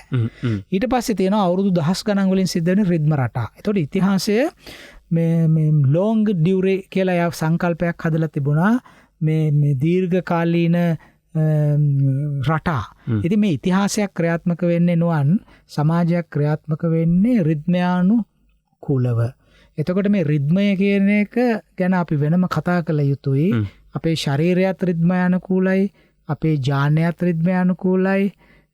මට මේ ළඟදී දැනගන්න ලැබුණා එක්තරා ශාස්ත්‍රීය ලිපියක සෑම ඥානයක්ම විශ්ලේෂණය කළා අන්තිමට ගෙනිච්චාම ඒ ඇමිනෝ අම්ලයේ රටා කම්පණය වෙමින් ශබ්දයක් උත්පාදනය කරනවා කියලා. ඉතින් මට අහන්න හම්බුණා මම ඔබට අහන්න සලස්සන්නම් වෙන වෙලාවක කොරෝනා වෛරසයේ උඩ තියෙන අර ස්පයික් එක රිද්මයකට චලනය වෙමින් උත්පාදනය වෙන සංගීතය පටිගත කරලා තියෙනවා. දැන් පටිගත කරලා තියෙනවා. අපිට ඉතිරි වැඩසටහනක අහන්න පුළුවන් අහන්නත් පුළුවන් ඒක. එතකොට ඒ කියන්නේ මුළු ලෝකෙම රිද්මයකට තියෙන අපි බලන්න මේ වැඩසටහනේ අහන්න දෙන්න පුළුවන්ද කියලා බැරි වුණොත් අපි ඉදිරි වැඩසටහනේ අහමු. එතකොට ඒ නිසා අපිට පේනවා මේ ඉතිහාසයත් රිද්මයක්. ඒ නිසා අපි කතා කළ යුත්තේ මේ රිද්ම වලට අවනත වෙමින්. හරි අපි විරාමයකට යන් විරාමයේ සුපුරුදු මතක් කිරීම 0111553363 0111553363 ඒකම ඔබට අපේ Facebook අඩවිය net fm Facebook අඩවියේ කමෙන්ට් එකක් විදිහටත් තියෙන බැනර් එකට පල්ලෙහාන් ඔබේ ප්‍රශ්න යොමු කරන්න පුළුවන්. අපි නැවතත් සාකච්ඡාවට පිවිසෙනවා මේ විරාමයෙන් අනතුරුව.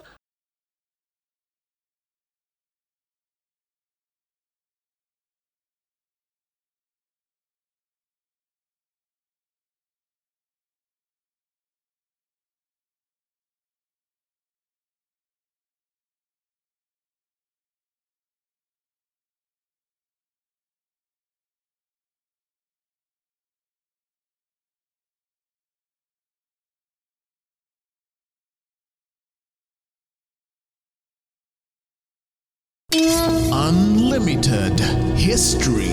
අපේ ජාතික කතාව.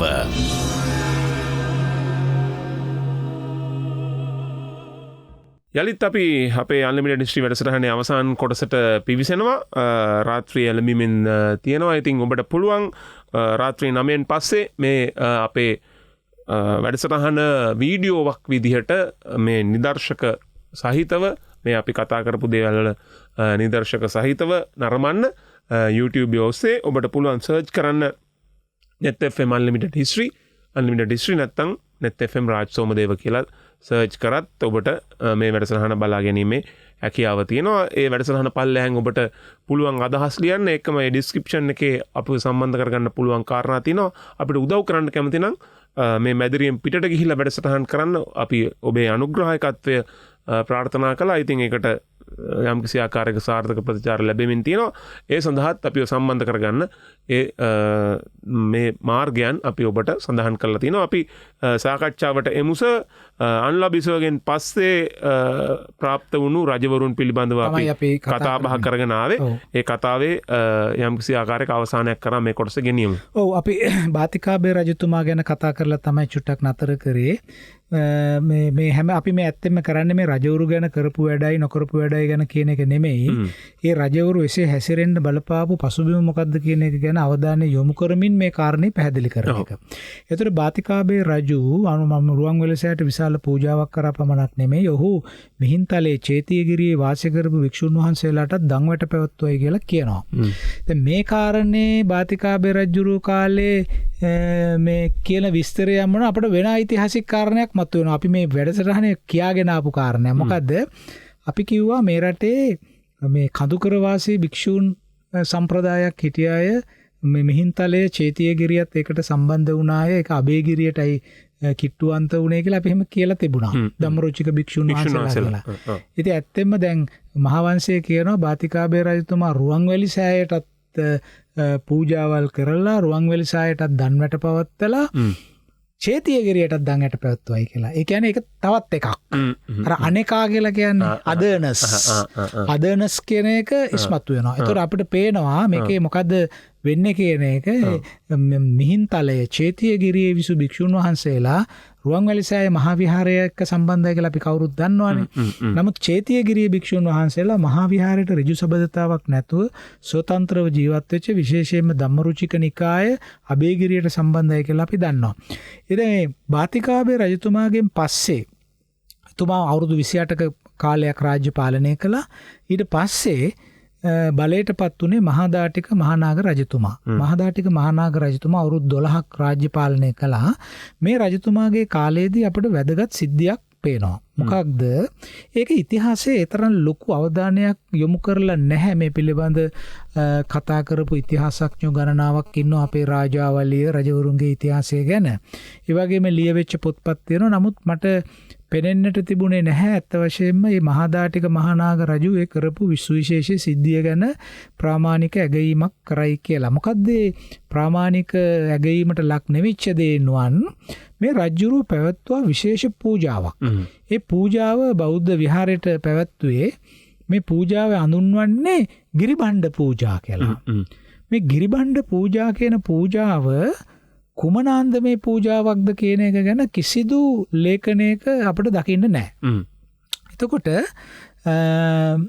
දැන් අපි බැලුවොත් එහෙම කෙනෙකුට ඕනනම් පරීක්ෂා කරන්න පුළුවන් අපේ මේ මොනවාද පාලි ග්‍රන්ථවල තිබෙන Dictionary of Pali Proper Names කියන මල්ලසේකර මහත්මයාගේ අග්‍රගණ්‍ය කෘතිය.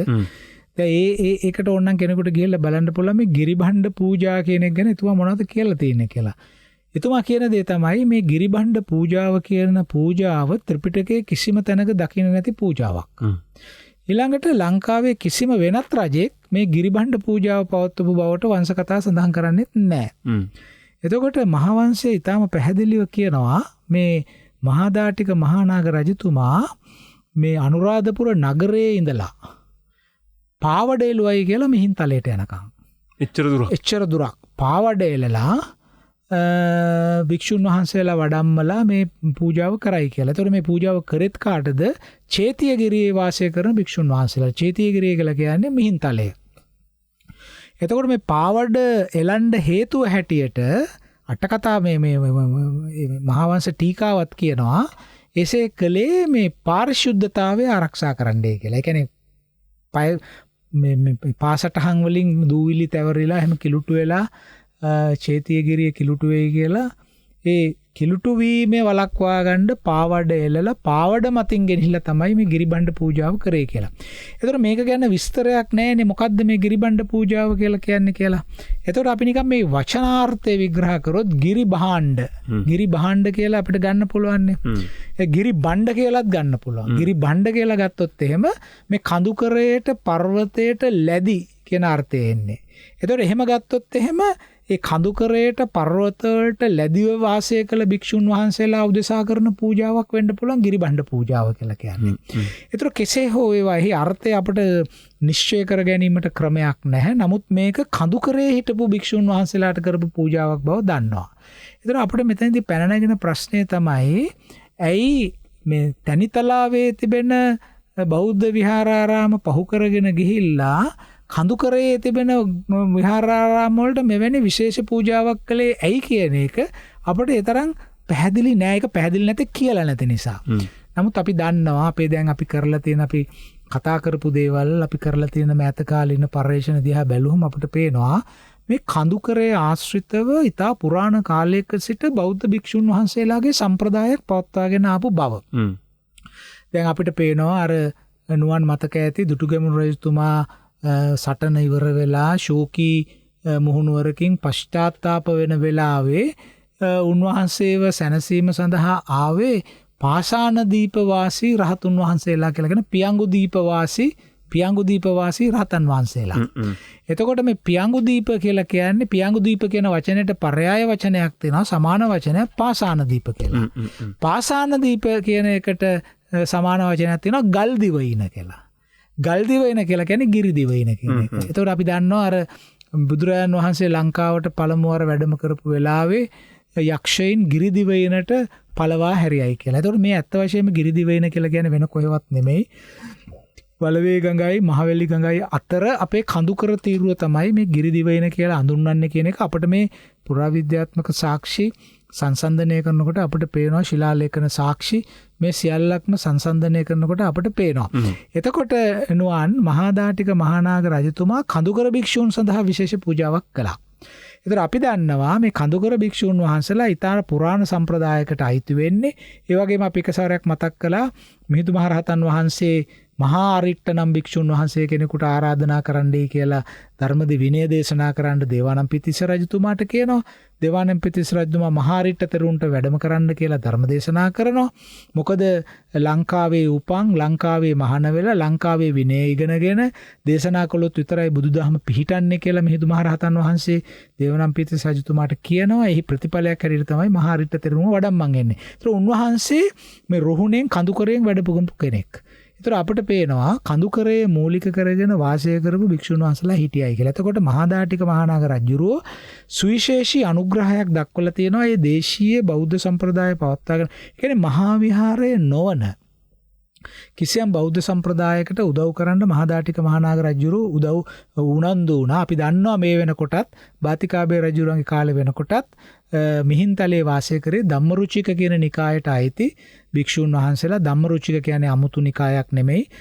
අබේගිරි විහාරයේ වාසය කරපු භික්ෂුන් වහන්සේලා විසින් ප්‍රචලිත කරපු අදහස් සහ මේ දරාගෙන හිටපු භික්ෂුන් වහන්සේලා තමයි ධම්මරුචික නිකායට අයිති වෙන්නේ. අපි දන්නවා ඒක හුඟක් ප්‍රචලිත වෙලා තිබුණා. කාශ්‍යප රජතුමා පවා පිදුරංගල විහාරය පූජා කළේ ධම්මරුචික භික්ෂුන් වහන්සේලාට. ඒ වගේම මුගලන් රජතුමා කාශ්‍යපගෙන් පස්සේ සීගිරිය බාර කළේ ධම්මරුචික භික්ෂුන් වහන්සේලාට. ඉතින් උන්වහන්සේලා සැහැණ ප්‍රබල තත්වයක හිටියයි කියලා අපිට පේනවා. අනික මහාදාටික මහානාග රජතුමා ඊට වැදගත් වැඩ කොටසක් රුහුණෙක් කළා. දැන් ඔය මේ මුහුදු මහ විහාරය මෑත කාලේ ලොකු අර්බුදයකට පත් වෙලා තිබිච්ච මුහුදු මහ විහාරය. මේ මුහුදු මහ විහාරයේ ඉදිකලේ මහාදාටික මහානාග රජතුමා කියන එක අපිට පේනවා. මහාවංශයේ කියනවා කුමුක් බන්ධන නම් හෝතෙර මුහුදු මහ විහාරයේ කරවීය කියලා. එතන කුමුක් බන්ධන නම් හෝතෙර කුඹුක්කොය කුඹුක්කන් ඔය ගැන තමයි මේ කියන්නේ. මේ කුඹුක්කොය තෙර මුහුදු මහ විහාරය ඉදි කරයි කියලා මහාදාටික මහානාග රජතුමා. එතකොට එතුමා අපි දන්නවා මුහුදු මහ විහාරයට ගියාම බෝධිසත්ව ප්‍රතිමා නොඑක් දේවල් තියෙනවා. එතකොට අපිට යම්කිසි අනුමාන කරන්න පුළුවන් මේකත් ධම්මරුචික නිකායට සම්බන්ධ බෞද්ධ ආරාමයක් හැටියට පවතින්න ඇති කියලා. ඉතින් විශේෂයෙන් අපිට මහාදාටික මහානාග රජතුමාගේ කාලයේදී මේ මහා විහාරයට බාහිරව තිබිච්ච ලාංකේය බෞද්ධ ආයතනවලට මහාදාටික මහානාග රජතුමා උදව් කරන්න වැඩ කටයුතු කළා. ඒ විතරක් නෙමෙයි ඔහු හුවාච කන්නිකාව දැන් අපේ හිතවත් ශ්‍රාවකීන්ට මේ අමුතු වචනයක් හුවාච කන්නිකාවේ චූලනාග විහාරය කෙරෙව්වයි කියලා කියනවා. ඉතින් මේක මම කියන්නම හේතුව තමයි හුවාච කන්නිකාව කියලා කියන්නේ කන්නිකා දෙකක් රුහුණේ තිබුණා. කන්නිකා කියලා කියන්නේ පරිපාලන ප්‍රදේශ. අද වශයෙන් කියනවා නම් මොනවාද පළාත් සභා වගේ ඒවා. කන්නිකා කියන වචනේ යෙදුවේ ඒ කාලේ ඒවට. ඒතර රුහුණේ ප්‍රධාන කන්නිකා දෙකක් තිබුණා. එකක් හුවාච කන්නිකාව අනික කාලායන කන්නිකාව. ඒතර හුවාච කන්නිකාව කියන වචනේ අද පාවිච්චි කරන්නේ ඌව. හුවාච කියලා කියන එක ඌව කියලා තමයි අද පාවිච්චි කරන්නේ. එතකොට ඌව වෙල්ලස්ස කියලා නේ අපි ගන්නෙ. නේ රුහුණට අයිති දැන් මොනරාගල ඔහම ගිහිල්ලා බදුල්ල ඔය පැත්තට යනකම් ඌව පළාතට අනිත් පැත්ත කාලායන කන්නිකාව කියලා කිව්වේ කුඹුක්කන් ඔය මෙහා පැත්ත. ඒ කියන්නේ අපි දැන් විහාර මහදේවිය ගැන කියනකොට කාලායන කන්නිකාව ගැන කිව්වනේ. ඒතර බොහෝම පුරාණ සෙල්ලිපිවල අවුරුදු 3250ක් විතර 2250ක් විතර පැරණි සෙල්ලිපිවල කලනික තිස කියන වචනේ යොදලා තියෙනවා. ඒ කියන්නේ කාලායන කන්නිකාවේ තිස්ස, කල්යාණික තිස්ස කියන එකනේ.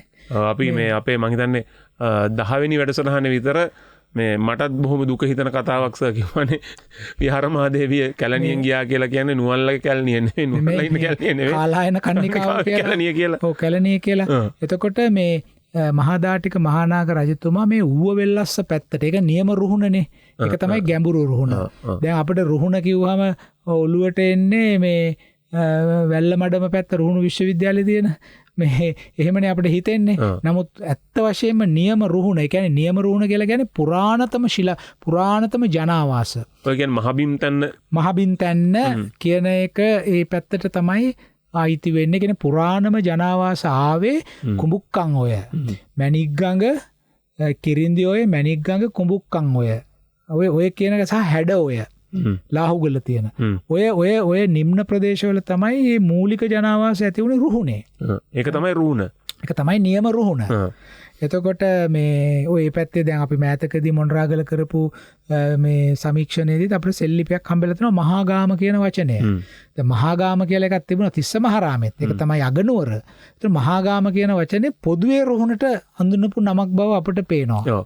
දැන් ඔය මට මතකයි අපි රුහුණු මායා පිහිටි පිළිබඳව සඳහන් කරනකොට කාලෙන් කාලට වෙනස් වෙලා රුහුණ කළුතර දක්වාම ආවයි කියලා අපි සිතීමකින් පෙන්වුවා. කළුගඟට ඇවිල්ලා ඊට පස්සේ කළුගඟෙන් ආපහු බෙන්තරගඟට ඇවිල්ලා එහෙම විචලනය වුණා. ඒ කියන්නේ දේශපාලන බලය ව්‍යාප්ත වෙනකොට රජවරුන්ගේ බලය, සමෘද්ධිමත් භාවය ඒවා වැඩි වෙනකොට ඒ දේශපාලන සීමාවන් පුළුල් වෙනවා.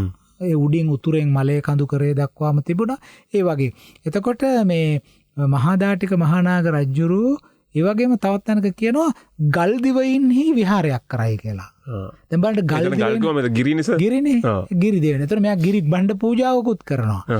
එතකොට මේ වගේ ඊටාම සියුම් දේවල් අපි විශ්ලේෂණය කිරීමෙන් තමයි මේ රටේ ඉතිහාසය තුල තියෙන ඇතැම් ගම්‍යතාවන් අපිට තේරුම් ගන්න පුළුවන් වෙන්නේ. එතකොට බලන්න මහාදාටික මහානාග ගිරිබණ්ඩ පූජාවක් කරනවා වෙන කිසිම රජ කෙනෙක් ඒක කළේ නැහැ. එතකොට ගිරිබණ්ඩ පූජාව කළා ඉවර වෙලා එයා ඊට පස්සේ ආධාර කරන්නේ කාටද? රුහුණේ ගිහිල්ලා කුමුක්බන්ධන හෝතර මුදු මහ විහාරය ඇති කරනවා. ඊට පස්සේ එතුමා ගිහිල්ලා හුවාචකන්නිකාවේ චූලනාග විහාරය ඇති කරනවා. ඊට පස්සේ ගල්දිවයින්හි තවත් විහාරයක් කරනවා. එතකොට ඒ කියන්නේ ගිරිදිවයින පියංගු දීපය කියන එක. ඉතින් ওই වගේ විශාල වැඩ කොටසක් එතුමා කරනවා. එතුමාගෙන් පස්සේ මහදාටික මහානාග රජුරුවන්ගෙන් පස්සේ අමණ්ඩගාමිනී අබේ රජතුමා බලයට පත් වෙනවා. එතුමා හැබැයි රජ කරන්නේ අවුරුදු 9යි මාස 8ක් වගේ කෙටි කාලයක්. එතුමාගේ සොහොයුරා කනිරජානුතිස්ස ටිකක් හිතුවක්කාර දරදඬු පාලකයෙක් කියලා අපිට ඉතිහාසය දිහා බලනකොට ටිකක් විනිවිද පේනවා. මේ කනිරජානුතිස්ස අමණ්ඩගාමිනී අබේ රජතුමාව ඝාතනය කරනවා. ඒ නිසා තමයි ඔහුට අවුරුදු 9යි මාස 8ක් ජීවත් වෙන්න සිද්ධ වුණේ. ඉතින් මං හිතන්නේ මෙහෙම මේ උන්ගේ ඥාන සම්බන්ධතාවය මොකද්ද? මල්ලිනේ. මල්ලි. ඔව් සොහොයුරා. බාල සොහොයුරා. ඉතින් කනිරජානුතිස්ස යාව ඝාතනය කරනවා. එතකොට මේ දැන් මේ නුවන් මේ මොකද මේ ඝාතන රැල්ල මෙහෙම එන්නේ දැන් මේ අමණ්ඩගාමිනී අබේ රජුරෝ දිහා බැලුවට පස්සේ අපිට පේනවා එතුමා බොහොම ශ්‍රද්ධාවන්ත සහ හොඳ රජ කෙනෙක්. එතුමාගේ රාජ්‍ය එතුමා කරපු සෙල්ලිපි ගණනාවක් තියෙනවා. ඒ අවුරුදු 9යි ගන්නට. ඔව් අවුරුදු 9.8යි මාස 8යි. හරි. ඒ කාලේ කරපු සෙල්ලිපි ගණනාවක් තියෙනවා. එතකොට ඇයි මේ රජුරෝ ඝාතනය වෙන්නේ? එතකොට අපිට පේනවා අර මං කිව්වේ ඒකනේ දේශපාලනේ නිතරම අපිට පේන්නේ සුදු පිරුවටයක් වගේ එළියෙන්. නමුත් මේක එහා පැත්තේ තියෙන ඊටාම කුණු වෙලා නරක් වෙලා ගඳ ගහන මේ මහ විශාල අර්බුදයක් එක පිටිපස්සේ තියෙන බලය වෙනුවෙන් කරන අර්බුදයක්. ඉතින් මේක තමයි අපිට මේ පේන්නේ. ඒ කියන්නේ ජාත්‍යන්තර වශයෙන් ආදායම රට තුළට ගලාගෙන එනකොට එතකොට රජයේ ස්ථාවර වෙනකොට ඒ බලය ලබා ගැනීම සඳහා නොයෙකුත් ගැටුම් ඇති වෙනවා. බලය සඳහා තරඟ ඇති වෙනවා. ඉතින් අමණ්ඩගාමිනී අබේ වගේ වැදගත් රජ කෙනෙකුට අපිට පේන හැටියට කිසිම මේ කලබලයක් නැතුව රාජ්‍ය පාලනය ආරම්භ කරපු රජුට අවුරුදු 9යි මාස 8ක් වගේ කාලයක් රාජ්‍ය කරන්න වෙන්නේ මේ කනිරජානුතිස්ස මැද්දට පැනලා ඝාතනය කිරීම නිසා. ඒතර කනිරජානුතිස්ස ටිකක් ප්‍රචණ්ඩ හිතුවක්කාර රජෙක් කියලා කියන්න හේතුව තමයි කනිරජානුතිස්ස අමණ්ඩගාමිනී අබේ රජතුමාට විරුද්ධව වැඩ කටයුතු කරපු එක එකපාරට වෙච්ච එකක් නෙමෙයි කුමන්ත්‍රණ තියෙන්න ඇති. හරිද? එතකොට මේකට එරෙහි වුණේ බෞද්ධ භික්ෂුන් වහන්සේලා. ඒ කියන්නේ බෞද්ධ භික්ෂුන් වහන්සේලා හිටියේ අමණ්ඩගාමිනී අබේ රජතුමාගේ පැත්තේ. ඉතින් සාමකාමී රජෙක් පාලනය කරගෙන යනකොට එහෙම උදව්පදව් කරනවා. එතකොට මොකද වුණේ? කනිරජානුතිස්ස අමණ්ඩගාමිනී අබේ රජුරෝ ඝාතනය කළානේ. ඝාතනය කළා මෙයා බලය අරගෙන මෙයා මොකද කරේ? යුක්ති විනිශ්චය කළා. නඩුව ඇහුවා. නඩුව හැවේ මොකටද මට විරුද්ධ වුණු භික්ෂුන් වහන්සේලා කවුද කියලා බලලා එහෙම භික්ෂුන් මෙයා කලින්ම දැනගෙන ඉන්න ඇති කවුද ඒක කරේ කියලා මෙයා මොකද කරේ මේක විනිශ්චය කරවලා ඒ භික්ෂූන් වහන්සේලා මිහින්තලේ පර්වතයකින් පහළට පෙරලලා ඝාතනය කළා. එතකොට මේ ප්‍රපාතයකින් පහළට දාලා. එතකොට එකකින් අපිට පේනවා මේ බලය සහ ක්‍රියාකාරීත්වය පිළිබඳ සමාජය තුළ තිබිච්ච අර්බුදය. දැන් දේශපාලනයයි පන්සලයි එකට කිට්ටු වෙලා උනේ අද විතරක් නෙමෙයි. නේ අපේ සාකච්ඡා මාලාවේ අපි පෙන්නවා සද්ධාතිස්ස රජුරුවන්ගේ කාලේදී දුටුගැමුණු කොත්මලේ ගිහිල්ලා ඉන්නකොට භික්ෂුන් වහන්සේලා එක්කහුවෙලා සද්ධාතිස්සව රජ කළා. හරි. එතකොට ලජ්ජිතිස්ස රජුරුවන්ගේ කාලෙත් ලජ්ජිතිස්සට බලය දෙන්නේ නැතුව තූලත්තනට බලය දෙන්න උත්සාහ ගත්තා. එතකොට මේ රජුන් තනන යන්ත්‍රණයක් හැටියට ක්‍රියාත්මක කරන්න මේ භික්ෂුන් වහන්සේලා කටයුතු කළේ මොකක් ඈත කාලෙක ඉඳලා. ඒක හොඳට හිටියොත් හොඳයි. ඒක නරකට හිටියොත් ඒකේ අහිතකර ප්‍රතිවිපාක එන්න පුළුවන්. දැන් මේ කණිරජානුතිස්ස දැන් අපි යම්කිසි බලයක් යොදනවා නම් ඒ බලය හොඳට යොදන්න ඕනේ සාර්ථක වෙන්න. දැන් අමණ්ඩගාමිනී අබේ රජුරන්ව ආරක්ෂා කරගන්න භික්ෂුන් වහන්සේලාට බැරි වුණා. එතුමා හොඳ රජෙක්. එතුමා හොඳ රට සාමකාමීව තියාගත්ත විතරක් නෙමෙයි දීමනා දුන්නා මහජනයාගේ සුබ සාධනය සඳහා වැඩ කළා. හරි.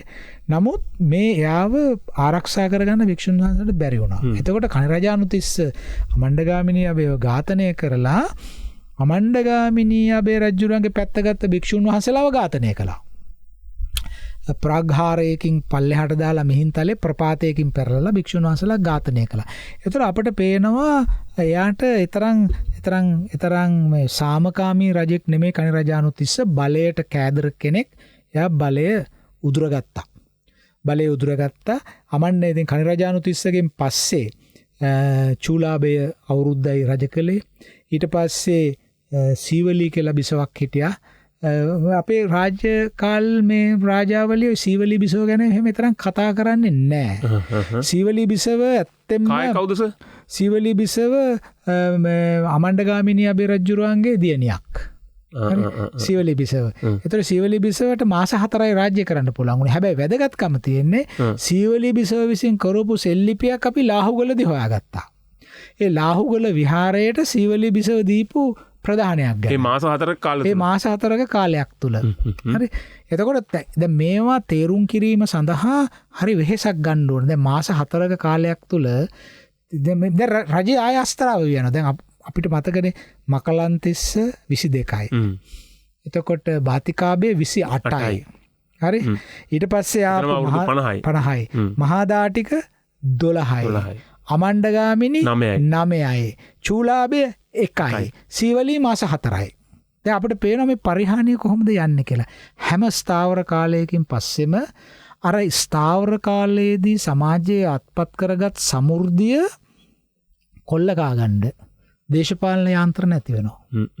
දැන් බලයට මිනිස්සු පොරකන්නේ රටවල් පාලනය කරන්න නෙමෙයි. කවුද කියන්නේ රටවල් පාලනය කරන්නයි කියලා. ඒ රාෂ්ට්‍ර පාලනය කියන්නේ වෙනම විෂයක් නේ. ඒක තාන්ත්‍රිකයි. ඒක රාෂ්ට්‍ර පාලන ධර්ම කියලා වෙනම තියෙන විනයක්. ඉතින් බලය සඳහා මිනිස්සු පොරකන්නේ හේතු ගණනාවක් තියෙනවා. අපිට මේ ඇඟිල්ල දික් කළ එක හේතුවයි කියලා කියන්න බෑ. ඒකට විවිධ හේතු තියෙන්න පුළුවන්. මොකද අපේ ජීවිත කාලවලත් අපි දැක්කම බලය කොහොමද සමාජයේ හැසිරෙන්නේ කියලා අපිට පේනවා බලය කියලා කියන්නේ මහා අමුතු නෙබියුලාවක්. ඒක රත් වෙලා කරගෙන පටන් ගත්තාම අනිත් බොහෝ දේවල් ඒකට යටපත් වෙලා ඒකට අවශෝෂණය වෙනවා. සදාචාරයත් ඒකට අවශෝෂණය වෙන්න පුළුවන්. දැන් සාමාන්‍යයෙන් බලන් ඉන්න කෙනෙක්ට කියන්න පුළුවන් මොන කරදරයක්ද බලෙන් හිරේ වැටෙනවා වගේ එකක් මේ රටේ රජකම ගන්නවා කියන්නේ. තමන් කැමති තැන්වල යන්න බෑ. කොටු වෙලා ඉන්න ඕනේ, අදාළ තැන්වල ඉන්න ඕනේ. තමන්ට රුචි දෙයක් එහෙම කරන්න බෑ. මොකටද මේ බලය අරන් කොටු වෙන්නේ කියලා හිතෙන්න පුළුවන්. හැබැයි හැම කෙනාගේම ඇතුළාන්තයේ ආසාවක් තියෙනවා. තව කෙනෙක් බලය හොබවන්න. බලය හොබවන්න ආසාවක් තියෙනවා. ඉතින් කොහොම හරි නොවන්න අමණ්ඩගාමිනී අබේගෙන් පස්සේ කණිරජානුතිස්ස, චූලාභය, සීවලී මේ හැම කෙනෙක්ම ඉතාම කෙටි කාලයක් වැඩ කරේ. නමුත් අමණ්ඩගාමිනී අබේ රජුරන්ගේ බෑනා. ඒ කියන්නේ මම සීවලී කුමරිය බැඳලා හිටපු කෙනා තමයි ඉලනාග කියලා කියන්නේ. මේ ඉලනාග බලයට පත් වෙනවා. ඉලනාග බලයට පත් වුණාට පස්සේ ඉලනාගට විරුද්ධව ලම්බකර්ණ කියලා වංශයකට අයිති පිරිසක් කැරලි ගහනවා. දැන් අපිට පේනවා නේද ආයෙත් දේශපාලනය යනවායි කියලා අවනතියට. දැන් අනුලා බිසවගේ කාලේ තිබුණා මේ ප්‍රශ්නේ. දැන් මේක හරීම අපේ තියෙන ඩයලෙක්ටික් එකක්. අපේ ද්වන්දාත්මක රටාවක් තමයි මේ ඉතිහාසය තුල තියෙන ප්‍රධානම එකක් තමයි මේ විදිහේ ස්ථාවරත්වය හා අස්ථාවරත්වය. ඒක එකක් පිටිපස්සේ එකක් වෙනවා. ඊළඟට මධ්‍යගත වීම හා විමධ්‍යගත වීම. ඕකත් අපේ දේශපාලනේ පේන්න තියෙන රටාවක්. ඉතින් මේවා අපි අධ්‍යයනය කරන්න ඕන. කොහොම හරි මේ ඉලනාග රජතුමාගේ කාලේ ඉලනාගට විරුද්ධව මේ ලම්බකර්ණයෝ කැරලි ගැහුවා. මේක වංශ කතාව කියන්නේ මේක මේ විදිහට. දැන් තිසාවැවේ නාණ්ඩ ගියාම ඉලනාග රජුරෝ මේ රජුරන්ට ඕන තරම් නාගන්න කියලා ලම්බකර්ණයෝ ආවලු නුවරට රජුරොත් එක ඉන්නේ නැතුව. රජුරෝ මේකට කිපිලා මේගොල්ලොත් එක්ක මේ ආරෝවක් ඇති කරගත්තයි කියලා. මේ ආරෝව කෙලවර වුණේ කොහොමද? ලම්බකර්ණ වංශිකයෝ මේ රජුරෝ අල්ලලා දඟගෙයි දැම්මා. හිර කරා. ඊට පස්සේ මේ ලම්බකර්ණ කියලා කියන්නේ ලම්බකර්ණ කියන එක දැන් අපි ඉස්සරහට ඒක ගන්න වෙනවා. මොකද අපිට විශේෂ අපි එන විශේෂයෙන් ඒක ගැන කතා කරමු. තව එක දෙයක් දැන් අර සීවලී බිසව ඝාතනය වෙනවන්ස. සීවලී බිසවට වෙච්ච එක පිළිබඳ එහෙම විස්තරයක් නැහැ. මේක පැහැදිලි විස්තරයක් අපිට ඉදිරිපත් කරන්න අමාරුයි. නමුත් සීවලී බිසවගෙන් පස්සේ ඉලනාග බෑනා කියලා කියන්නේ සීවලී බිසවගේ මේ ස්වාමි පුරුෂයානේ. ඒතර එයා බලයට පත් වෙනවා. එතකොට බලයට පත් වෙලා මේ කාලය තුල ලම්බකර්ණයොත් එක්ක ප්‍රශ්න ඇති කරගන්නවා. ඊට පස්සේ මෙයා ඉලනාගව හිර කරාට පස්සේ ඊට පස්සේ මහාවංශේ පොඩ්ඩක් කියනවා පොඩ්ඩක් මේ නාටක ස්වරූපයේ කතාවක් මගුල්ලත් එක්ක ඇවිල්ලා මගුල්ලත් ගිහිල්ලා දඟගේ කඩලා ඉලනාග රජුරු කරේ තියාගෙන මාතොට වරායට එක්කන් ගිහිල්ලා රටින් පිට කරයි කියලා. මගුල්ලත අපිට අර මේ දුර්ගම රජුරන්ගේ කඩොල් ලතා මතක් වෙනවා. ගිහිල්ලා රෝයාගෙන ගිහිල්ලා කොත්මලයට ගිහිල්ලා වැඳලා අරන් ආව එකේ තව ආයෙ වර්ෂන් එක. එතකොට එහෙම තමයි අර සමහර ඉතිහාසයේ අප්‍රකට දේවල් පුරවලා තියෙන මේ විදිහට. ඒතර කොහොම හරි එක දෙයක් පැහැදිලි ඉලනාග රටින් යනවා. සමහර විට ඉලනාග රජු කෙරෙහි කිසියම් අනුකම්පාවක් ඇති කරන්න වංශ කතා හොත් දඟගෙට දැම්මයි කියලා කිව්වා වෙන්න පුළුවන්. නමුත් අපිට පැහැදිලි ඉලනාග මේ ලම්බකර්ණ වංශිකයෝ ප්‍රබල වෙන්න ඕන. නැත්නම් රජු රට දාලා යන්න හේතුවක් නැහැ. ඒතර ඉලනාග රජු රටින් පිට වෙලා යනවා. පිට වෙලා ගිහිල්ලා රජුරෝ නැවත ඇවිල්ලා රුහුණටයි එන්නේ අනුරාධපුරයට නෙමෙයි. ගිහිල්ලා එනවා. ඇවිල්ලා සේනා සංවිධානය කළා. ඔහු ලම්බකර්ණයෙන් පරාජයට පත් කරනවා. පරාජයට පත් කළා ඔහු එන්නේ රුහුණට. ඉලනාගේ ගොඩ බහින්නේ රුහුණට. දැන් අපි රුහුණ ගැන හුඟක් කියලා තියෙනවානේ. අර ස්වදේශික ගම්‍යතාවන් තිබුණා, රජවරුන්ට ආරක්ෂාව දුන්නා. ඉතින් ඉලනාගට මොකක් හරි රුහුණත් සමග ඍජු සම්බන්ධතාවක් තියෙන බව අපිට පේනවා. ඉතින් ඉලනාග ඇවිල්ලා ඊට පස්සේ ඔහු ලම්බකර්ණ වංශිකයන් පරාජය කරලා මහා වද දෙනවායි කියලා කියනවා. ලම්බකර්ණ වංශිකයෝ කරත්තවලට බැඳලු. කරත්තවලට බැඳලා මේ හිස් කපන්න ලෑස්ති වෙනකොට ඉලනාග රජුරන්ගේ මව් බිසව කිව්වලු නෑ හිස් කපන්න එපා. ඔය කරත්තේ බැඳලා ඉන්නේ ගොන්නුනේ. ඒ නිසා කුර දෙකයි අන් දෙකයි කපන්න කියලා. ඊට පස්සේ රජුරු නහයයි මේ ඇඟිලි කැපුවයි කියලා. ඉතින් ඔහොම කියලා විස්තරයක් තියෙනවා. ඒ කියන්නේ මේ ගැටුමක් ඇති වුණා කියන එක තමයි මේකෙන් අදහස් කරන්නේ. එතකොට ඉලනාග රජතුමා දැන් දකුණට ගියාම රුහුණට ගියාම තිස්ස මහරාමේ සහ කිරින්දේ මං මතක් කරා ඔබට මේ සෙල්ලිපියක් තියෙනවා කියලා කිරින්දේ. එතකොට ඒක කියන්නේ නක උව රජ නමේ බුද සරණ ගති. නාග කියලා උපරාජ කෙනෙක් බුදු සරණ ගත්තයි කියලා මෙතන මිච්ඡ දිට්ඨක බිඳිය මිත්‍යා දෘෂ්ටිය බිඳලා මෙතනින් මේ බුද්ධ ආගම ගත්තයි කියලා. එතකොට මහාවංශෙත් කියනවා මේ ඉලනාග රජුරෝ මේ රුහුණේ එක්තරා භික්ෂුන් වහන්සේ කෙනෙක් ගාවට ගිහිල්ලා උන්වහන්සේගෙන් ධර්මය අහලා මේ බුදුදහමේ පැහැදුණයි කියලා. එහෙනම් අපිට පේනවා ඉලනාග හිටියේ බෞද්ධ ආගමික ස්ථාවරය ගැන නෙමෙයි කියලා. නමුත් මේ කිරින්ද සෙල්ලිපිය ගැන CW නිකලස් මහත්මයා තමයි ඉස්සෙල්ලම කිව්වේ. එතුමා උත්සාහ ගත්තේ මහාදාටික මහානාග රජුරුවන්ගේ තමයි මේ සෙල්ලිපිය කියලා කියන්නේ. මහාදාටික මහානාග රජුරුව බුද්ධ ආගම වැළඳගත්තයි කියලා කියන්න ඕනේ. එතුමා බෞද්ධ රජෙක්. එතුමා කරපු දීමනා තියෙනවා. ඉතින් අපිට පේන හැටියට මේ ඉලනාග තමයි මේ සෙල්ලිපිය පිහිටවල තියෙන්නේ රුහුණේ. අක්ෂර විද්‍යාව හැටියට ගත්තත් ඉලනාගගේ කාලේ තමයි මේක. එතන ඉලනාග තමයි නුවන් ඔය තිස්ස මහා විහාරය ඒ වගේ ලොකු වැව් කළේ ඉලනාග රජ්ජුරුව. ඒ ඉලනාගගෙන් පස්සේ මේ රාජ්‍යයට පත්වෙන රජවරු සහ ඒ රජවරුන්ගේ ක්‍රියාකලාපය ලාංකීය ඉතිහාසයේ තිරණාත්මක සන්ධිස්ථානයක්. ඒ නිසා අපි ඊළඟ වැඩසටහනේදී ඒ ලම්බකරණ පෙළපත සහ ඔවුන්ගේ ක්‍රියාකලාපය ගැන සාකච්ඡාවට ගනිමු. හරි බොහොම ස්තුතියි අපේ මහාචාර්ය රාජ් සෝමදේවයන්ට අදත් ඉතාමත් රසවත් ලෙස සහ ගුණවත් ලෙස අපිට අපේ ඉතිහාසය ගෙනහැර පෑවා. ඉතින් අපේ රාජාවලියත් එක්ක අපි ආයේ කතා කරගෙන යනවා. ඉදිරියේදී විවිධ තැන්වලට ගිහිලා සීගිරිය ගැනත් ආයේ වැඩසටහන් කරන බලාපොරොත්තු එක්ක. එහෙනම් ඔබ හැම කෙනාටම ආයිබෝන් කියලා ප්‍රාර්ථනා කරනවා. ලබන සතියේත් අපි සුපුරුදු විදිහටම හම් වෙන්නේ නැහැ කියලා තමයි කියන්න තියෙන්නේ. හේතුව තමයි ලබන සතියේ සඳුදා දවසේ පුන් පොහොය දවස යෙදිලා තිනවා. බක් පුන් පොහොය යෙදිලා තියෙනවා. ඉතින් ලබන සතියේ නෙමේ ඊළඟ සතියේ අපි මැයි මාසේ සුපුරුදු විදිහටම අපි හම් වෙමු. මට මතක විදිහට මැයි 3 වෙනිදා තමයි සඳුදා දවසේ වැඩිලා තියෙන්නේ. මැයි 1 වෙනිදාත් විශේෂ දෙයක් අපි කරන්න බලාපොරොත්තු වෙනවා. ඒ ගැනත් වාර්තාව සහිතව අපි එහෙමනම් මැයි 3 වෙනිදා හම් වෙන බලාපොරොත්තුෙන් සමුගන්නවා. ඔබ හැම කෙනාටම ආයිබෝවන්.